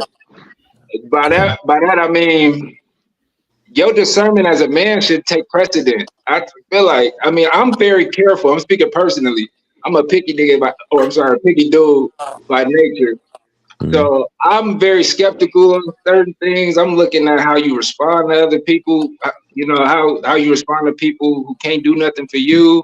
Mm-hmm. If you really just like that, how humble you are. But I stay away from this certain image of a woman. Like I truly do on purpose, just because I've seen it. I feel like I've seen it all. I'm cool. I've heard it. But body count, to answer your question, yeah, because the way I'm coming, I'm not coming crazy. So yeah, if you got it like a dude, like, oh boy, I understand his point, because I ain't been with that many women, because I'm just, you feel me? So yeah. All right, so to all the men on the panel, what do you think the number is that's like a total deal breaker? First of all, let me say this. I thought she was talking about her credit score. I'm not even gonna lie. I was like, 340. I was like 340. I'm like, oh shit, she got a 340 credit score and didn't tell us. Like, oh okay, but 340 bodies is insane. She said she stopped counting at 340. 340. That's even credit score. Yeah. It's like one every day of the year, at least. Wait, but hold on. Let me ask you, how did she audit that number? See, that was Chris, this is why I love this part, because one, people are very good at spending a significant amount of time and effort camouflaging whatever representative they have. And it's funny, you say you're very picky. Listen, bro, a woman, just like a man, could just finish killing 5 people and walk up to you like Come we on, just Carl. came in the Exactly. Yes. All right, wait. So but why she gotta kill somebody? I'm just saying, she can have the tightest and just finish doing a whole fucking gangbang. I mean, come on, dog. But why that's what I'm saying. Why is it that? Why you jumping to that? Because it's women that ain't like that. That's what I'm saying. We so caught up in this, the Instagram world killed our whole perception, bro. But Chris, one thing that's universal, I don't care who you think you is and what you know, camouflage. There's always somebody that could be got, bro. That's a fact. I'm not doubting that. You can get got out here, but your confidence level as a man got to be set up to like, all right, my nigga, like, I just drop that in the bucket. It is what it is. You know what I Because look at when I sometimes saw you that gotta chalk video? it up to the game, bro. And that is kind of sometimes fall on the dude, bro. You need to All be right, hold vetted. on. Let me Hold on, man, Dave. Dave, Yeah. Go this is ahead. the part that I love also. Tell me. Have you ever thought that maybe he was upset that he didn't get 340 pussy? That's why he feels very unmanly at that moment? Oh, because he felt like he wasted his years. He could have been out there sowing his oats. Like, nigga, you got 340 dick. I can't even get fucking 200. I mean, come on. Maybe Man, he's ashamed I'm of gonna let you that. talk, Dave. I'm gonna let you talk, Dave. I don't know. Listen, I'm not gonna read into the man. I don't know. Now, what I like about playing clips is I like to compartmentalize and say, let's just go with the clip. Now we could, of course, extrapolate. We could interpolate. We could figure things out. We could come up with a scenario. I got that part, but I'm gonna say this. I don't know, Carl, how he might have felt, but I'm gonna say this. I personally am not in competition with my woman's punani, and I'm not talking about my fiance. I'm talking about back when I was single.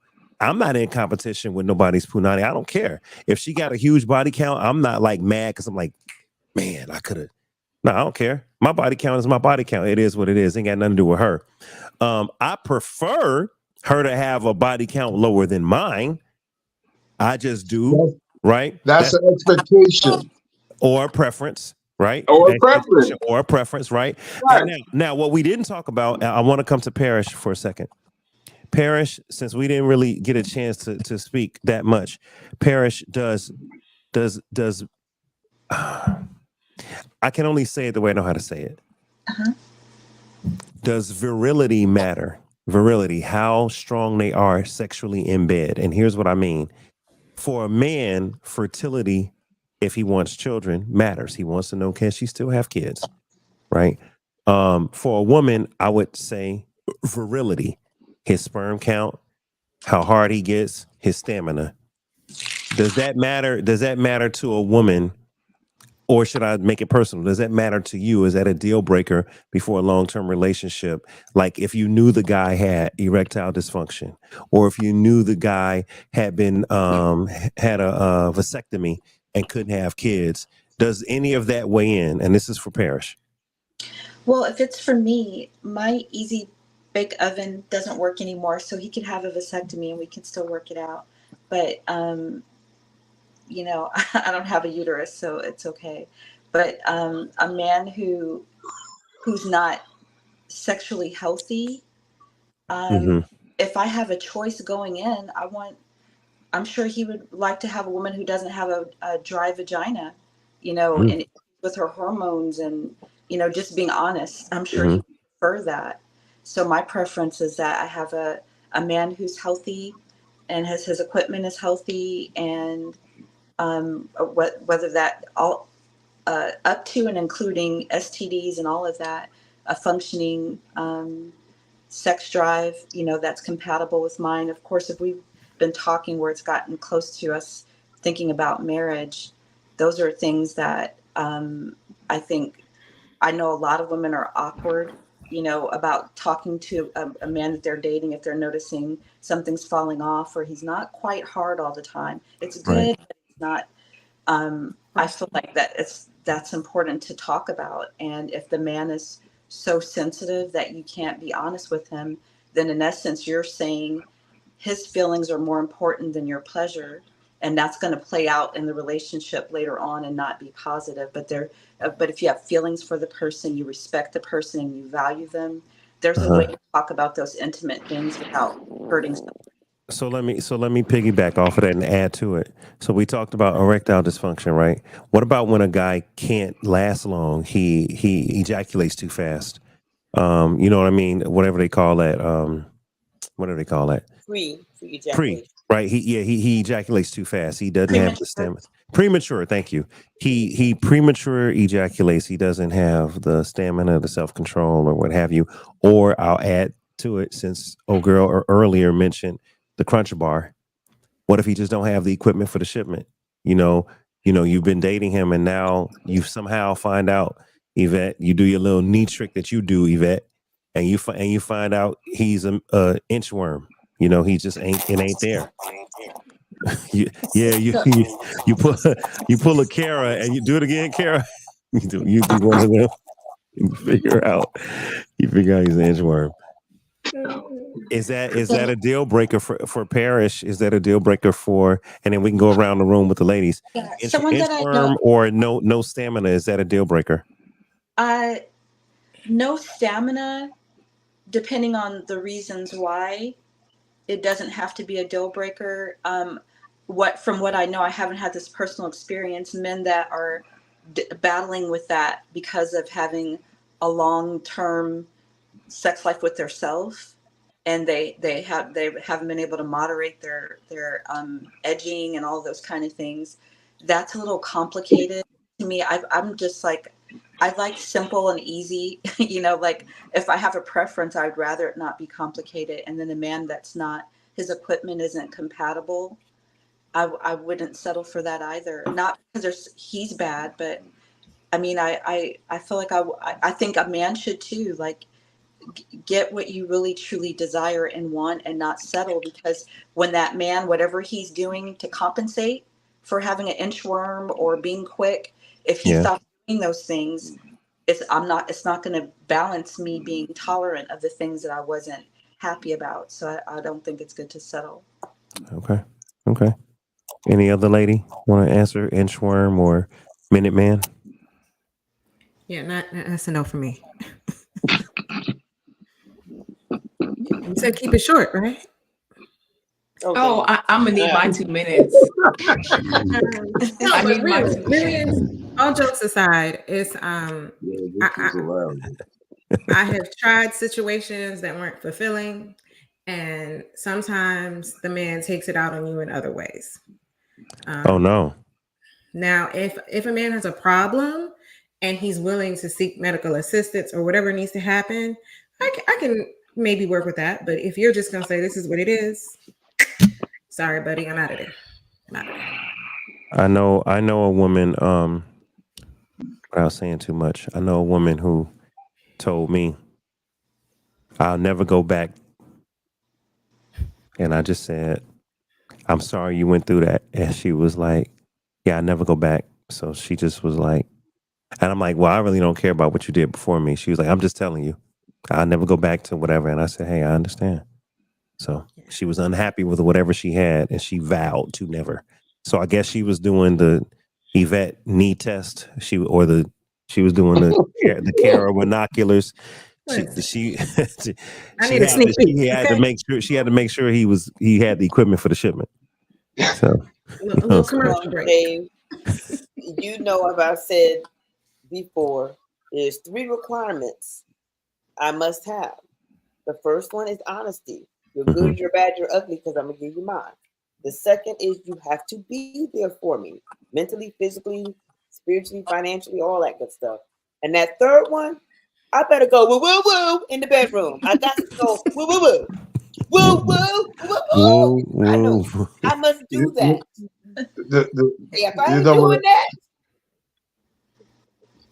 bye. I gotta go woo woo woo. You better make it happen. Sophie. I'm gonna do everything else, but you gotta make it happen. It's the lies that get me. It's the lies that get me. Because hold up, Carl.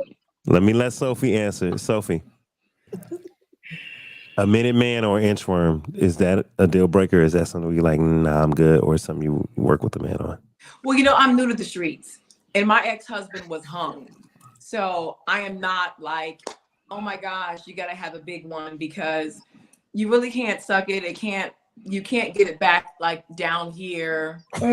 You can't take it. Like, it's not pleasurable to have you hitting up in my ribs. Oh. I'm on my hands and knees and it's coming out my mouth.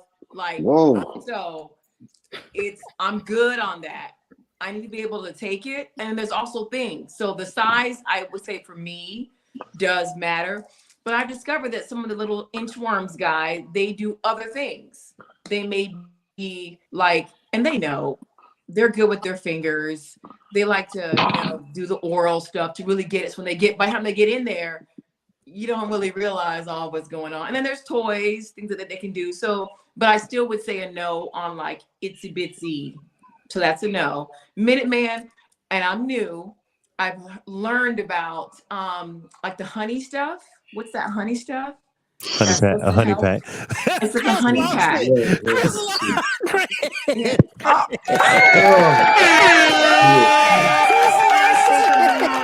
Chris lost it. I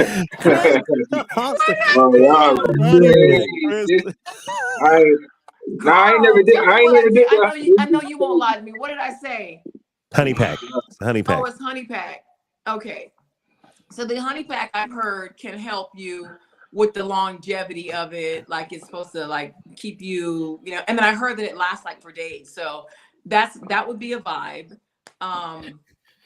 I wouldn't want to know that you're taking the honey thing. Well, no, I do want to know because I'd like to know, like if you had an issue, because I'm also want you to be healthy. And if you have a prostate issue, I want you to, of course, get it checked.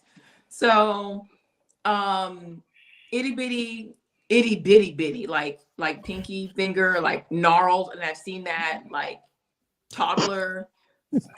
But even with that, you've got like strap-ons, but who really wants to be dealing with a strap, you know, or an adjuster, you know? Oh, sorry. That's just, did you say gnarled? I wouldn't be able to. Why you? Like, okay, why you do that? That's gnarled. That's a medical condition. Nobody. Lord have mercy, Jesus. But gnarled? it happens, and I feel bad for men because you guys cannot help it. It's what you were, you know, like your height. You can't help those things. So you are going to have to compensate in other ways. Like your knowledge game is going to have to be completely fire. We're going to have to incorporate toys. We're going to have to like really, really help you so that I'm being, you know, satisfied. But like on a regular, I don't want to be having to like feel like I'm pleasuring this, you know, on a daily. Like I want at least to be able to grab and have two hands. You know, I gotta have two hands, and it has to be able. So like at least, you know, and I think I have a decent sized hand. So if I can grab that, then that's good. But like when it's like this, and this, that is make me square, make me holler. I don't want to lose my breath. I don't want to have to be I want to be able to slam down on top of it and hit flesh, not go down and then there's like inches still there.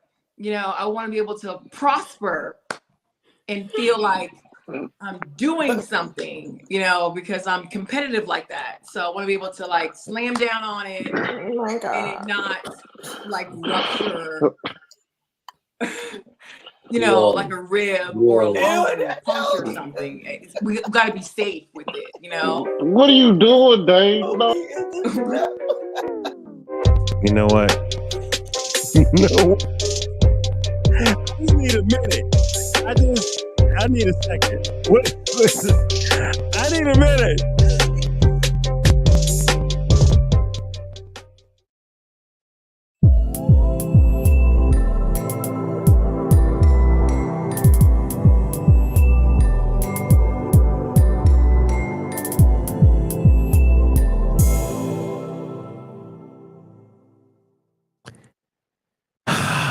I'm back, y'all.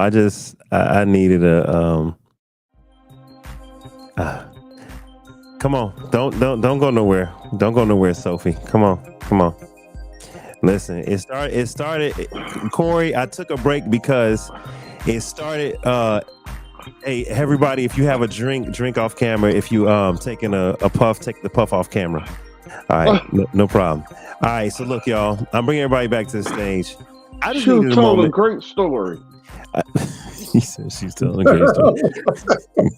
You get a rose. Story time. Corey, I just needed a moment. Correct. I can talk about sex. I don't even know why.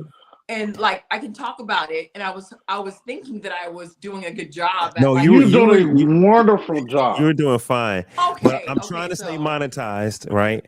And I just got to be careful with the hand movements and the demonstrations. Oh, this was too much. And I don't know, and I don't want you to. She was playing a piccolo, dog. That's the Listen. pepper grinder. See, look Pepper at it. grinder. Look at it. See, I don't want YouTube to flag this and say, "Oh, you know." We don't want any Okay. flagging. So we trying to keep it. Okay, so I like how when women do that shit, but they leave the pinky out. Like, well, I don't know what that's about when they leave the pinky out, but you know. I got a question though for the ladies. How can you tell before your first initial sex encounter? How can you tell if the brother got stamina?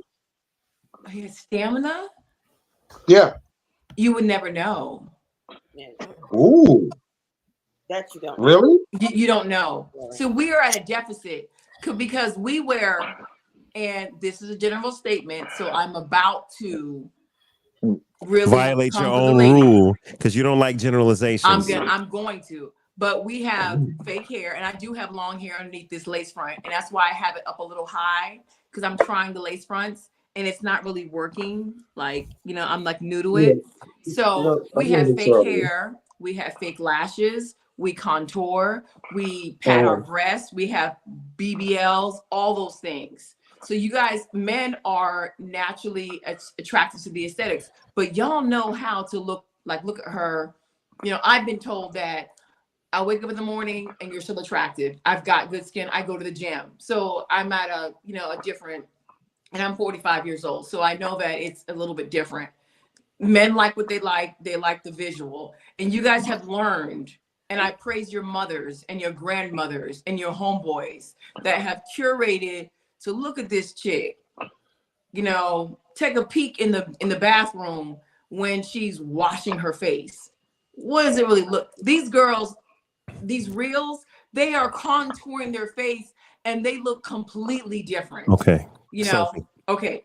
I know. I want to jump in because you're talking about visual and aesthetics. Yeah. He asked, how does a woman know if a man got stamina? We don't know that. Hold on. So that would mean the equivalent would be, how do we know if her coochie is wet, if her coochie is tight? How do we know how responsive she is to physical touch? Like, you know, face look moist. No, I'm just joking. The moistness is you gotta ask questions. The question would have been, I And don't if she drinks know. water. The question was contour to Brother your right here, I ladies. see you, baby. You ain't Hold drinking on. no alcohol. Hopefully that's alkaline. I'm actually looking at the bottle. I know Dasani. I know Fiji. I know all that. You know, and I like that pH 8. You know, so when I taste you, it's not gonna be bitter. If a girl is always drinking water, they got this Stanley thing going on. She either can have alcohol in that Stanley cup or she can have some water. If she eats fruit, when you take her out to eat, y'all used to act like, oh, she eating a salad. That's cool. Does she eat? Listen to her when you call her in the morning. Baby, what you do? I'm making a smoothie. Oh, what you putting in? Ask those questions. What you got in that smoothie? She How got about papaya, this a simple Yanni you treatment? know That would start it off. that she Yeah, is. pineapple makes it taste good down there. You know, ask those if he's in the gym, you know, baby, send me a picture, send me a video, you know, let me see how many reps you can do. I'ma know that you can. Okay. Oh, you benching? How much, baby, you benching? Oh, that's 250. Well, 350. I'm only 165. Okay. So you can kind of start putting two together, but you never know. You won't know. Because and there's also things you take. There's a pre-workout, little shakes you take. You know, you just when you go to his house, you know, you spend the night. somebody asked what's a honey pack? Honey I just learned about it, friend. Tell that friend I just learned about it. honey packs are apparently like these little stamina packs. Gas station stamina packs. I guess they got different yohimbe and things like that in it. You know, honey packs. If anybody is Caribbean, drop it in the chat for the homies that don't know about it. First of all, nah, you gotta find a dude who's taking his herbs. You feel me? Maca root and all that stuff. Ask them questions. Ask what niggas is really taking. If you on that slippery L, I'll know what's going on. You feel what I'm talking about? So yes, fruits and diet do matter and all of that, but there's no way of knowing. That's just like asking, like, you can ask a woman, how good are you? I'm the best. So what's your head game like? 10 out of 10. What the fuck am I supposed to know that? It's relative. Go ahead, Kara. Kara had her hand. So I wanted to answer Carl's question. So technically you can't know for sure, right? Like you could always be wrong. But in my experience, there's a different kind of confidence when a man really knows what he's doing. And I haven't been wrong about that. Mm-hmm. So you know if a man has stamina because he has confidence, It's a different kind of confidence. It's like a quiet confidence, right? So could I be wrong? Absolutely. Like there's no definitive way for me to know every single time. It hadn't happened yet. Okay. Hey guys. See, Corey is quiet. You know, we about y'all to do may this. think, oh, he a big dude. You know I what? already know, we don't been on these parts. I already know. All of y'all, y'all can go ahead and smile. And you too, Carl, you be coming at me with that energy. That big, I already know. That's why we banter like we do. I'm really not mad at you. I'm not mad. I just want to, we're just having an oral conversation, but we're having a conversation. And if you want to log off Dave and have Dave after dark, because I'm in Atlanta and I don't even know what time it is, but it's late. It's late because I'm over It's here with late. you, girl. But I we was just saying we're gonna leave Dave, the engaged man, out of this. So Sophie, so ladies, let me say this about just for me. I don't know about any other dude. Yeah, I ain't getting me in trouble. Sophie, you got it right. It is the quiet thing. It is the self they confidence. want to punish you. Yeah, when I like somebody, when I love somebody, and I know what I want, I know how to turn it on, and I know how to turn her on. Keep Because drinking guess that water. what? I see you. Mentally, she's already turned on because I know she likes me as well. So she knows, like it's like dancing together. It's like having a good dancing partner. It's a good dance with each other. We do have a Go ahead, sex Dave. goddess. We have a sex goddess on the panel. I'd like to ask Parrish, how do you know if a man has listen, go back and look at Dave's Life After Dark episode number 30. Oh, there's two of us here? Testimony of a sex goddess. No, I'm just talking about the episode that Parrish did when she I first gotta came say on. something in a minute, but go ahead. Miss Parrish, it's a sex goddess. Y'all gotta watch. Y'all go back and watch the history. Dave Life After Dark. I believe it's episode 30. Parrish, I need you to adjust your seat. Like scoot up and do a little this. Just one time. The guys aren't gonna say it, but like adjust your seat because I really can't see you in the camera. So before you speak, you can't see me. me? Before we leave, I just need you to, She wants you to do a bounce and wiggle. Yes. She wants to bounce, wiggle with it. That's what she wants. I'm not going to listen. Yes, flip the hair. I see you. Listen. Nothing. It's okay. Speak, goddess. Lord help us. What was the question again, Dave? The question was, how do you know if a man has stamina, or for that matter, size? No, don't switch it. Don't move the goalpost. The question was, how do the ladies know if a brother has stamina? That was the question. Don't let Dave, the fiance, yes, you stay on his ass. Go ahead. Hey, we out here. He corrected. Go ahead. Go. She's moving. I've had 100% accuracy by having very open, vulnerable conversations about the pleasure I desire, what I like, what my body's craving, and my the amount of sex that I desire. I usually talk about that in a conversation, not in a competitive way or a challenging way, just an open conversation. And I've had men say, that's a lot. And I've had men say, all right, I'm going to stop at the corner store. And I've had men say that that's nothing. I've been waiting for a woman who has that kind of sex drive. So I have a good discernment with picking men because I know men who are living their truth. So when I choose those men, they're comfortable speaking the truth about who they are. So that's how I always know. I just talk to the man and talk open and honest about what I like. And they tell me I don't challenge them. They let me know whether or not they're capable of it. I have to do this. Corey, I'm so disappointed in you, brother. What I do now? I was hoping. I gotta go to Yvette with the question, because Yvette, please don't let me down. How can you tell if a man has stamina? Give me something to let you know he has stamina. Because I got 3 females up here that don't even know the definition of the word. So please save this. All right.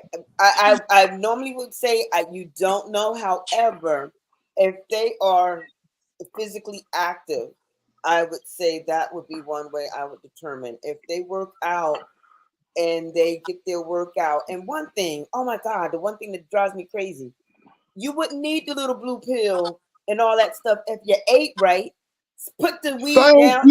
We said that. You Thank can't do you. it. Men don't said realize that. that. And when you young, your mind is thinking, oh, I'm going to do my little drink and I'm going to tear that ass up. No. Up. By the time we get to the bed, you ain't even trying to wake up because you know he drunk and he high. He can't do nothing. So Thank you. It's okay Thank to have a little something, but you got to know your limit. Thank you. All right, you know what, y'all? Hold up. We had 3.5 hours. I'm shutting it down. No, Yeah, I'm done. because you didn't get the answer yet. The best way to know if a man has stamina is when he can accomplish 25 to 50 push-ups in front of you straight. Because stamina is the ability to sustain prolonged physical and mental effort. Simple. It's a different Has nothing to do with conversation, has nothing to do with whatever it is. It's his ability to withstand physical. All right. Unless and you've Parrish, been with a Parrish, man. hold up. And I've had some big Hold up. fellas, Hold up, some Sophie. slim ones. Some of these big boys can't They do got no nothing to do with push-ups. size. It got nothing to do with size. A big brother cannot even hold his own weight like this. So, Oh my unless God. I'm not talking That's a about the lie. guys with a Hold That's a hold lie, up. Sophie. Hold up, Sophie. Hold up, Sophie and Carl. Hold up. Parrish, you were about to say something. No, I'm not disagreeing with Carl, but I did want to say, as a sex educator, that the type of stamina that you need to do 25 push-ups is not the same kind of stamina that you need to mentally stay engaged with a woman's body, with your own body, with your breath. That is a gauge, but there are men who work out all day long and they don't have the stamina. So that's not the number one rule, but I'm not disagreeing with you. I just know that that's not 100% accurate for a woman to go by. Let me jump on I'm piggyback on that. I'm going to piggyback on. You're right. Maybe the workout is one part of it, but mental stimulation and attractability, because that attraction, I mean, you can be with the finest person in the world, but if you're just not attracted to her for some reason, you know what I'm saying? Like, beauty is in the eye of the beholder. So you need to have something that turns that man on. It may be your lips. It may be the way you thick your hair. It may just be your breast size. It may be that ass. It depends on what it is that turn that man on. Yes, you before, are. Come on. For him to get ready. Come on, Yvette. And stay ready. Corey Hold on, Dave, because I pay attention to a lot of different things. Amber, as a ex-male stripper for 6 years, I know all about stamina. Because in order for you to perform, it's just like boxing. If you're not in breathing shape, you will not last those 3 minutes in that ring. And to you, 3 minutes can be a walk from the bathroom to the bedroom. 3 minutes in the ring is not the same. So if you do not have the endurance, mentally and physically, I'm talking about having sex with a woman with enough energy where you're not breathing hard, out of shape, ready to drop on top of her type shit. I'm talking about 3 strokes is over type shit. You cannot even maintain your own body weight, because if you're having missionary sex, it's the same as doing push-ups, believe it or not. So look, y'all, hold on. We gonna close the show out. First of all, shout out to Amber. That's my that's the original co-host of Dave Life After Dark. What's up, Amber? Amber helped me do the first, I believe, 30 episodes. So welcome back to the show, Amber. I appreciate you for joining in the comments. Look, y'all, hey, look, I'm tired. It's been a long night. It's been a lot that was said. I know everybody. So I just want to tell everybody thank you. Carl, I appreciate you for joining. Yeah, I'm gonna go live so I can have me some jokes. I appreciate you, Kara. I appreciate you, Sophie. I appreciate you, Corey. I appreciate you, Yvette. I appreciate everybody. It's been a lot, man. Hey, Chris, thank you, man. I appreciate everybody, y'all. It's been a long day, so I just want to say thank you to everybody. I'm not gonna go around the room and do the round table like I normally do. It's late. All right, y'all. So I appreciate y'all, Good man. night, Thank you. everybody. This was Thank you great. for joining, everybody. It's been a long night. So Comical man. Sophie Thanks underscore for that showing up. girl. thank you, everybody. I If appreciate y'all go everybody. live, tag me. Cool. Everybody tag Sophie, that girl. Hey, Chris, thank you, Sophie. I appreciate you, Sophie. Hey, y'all, it's Dave Life, man. You've been watching Dave Life After Dark, episode number 241. Dave Life After Dark, episode number 241. Questions everyone should ask before they enter a long-term relationship, man. You could have been anywhere in the world, but you're with us tonight. So I want to say thank you for that, man. I really appreciate y'all. It's been a long night. I hate to just cut it short like that. I really do. But I got to go to work in the morning. Everybody tired and all of that.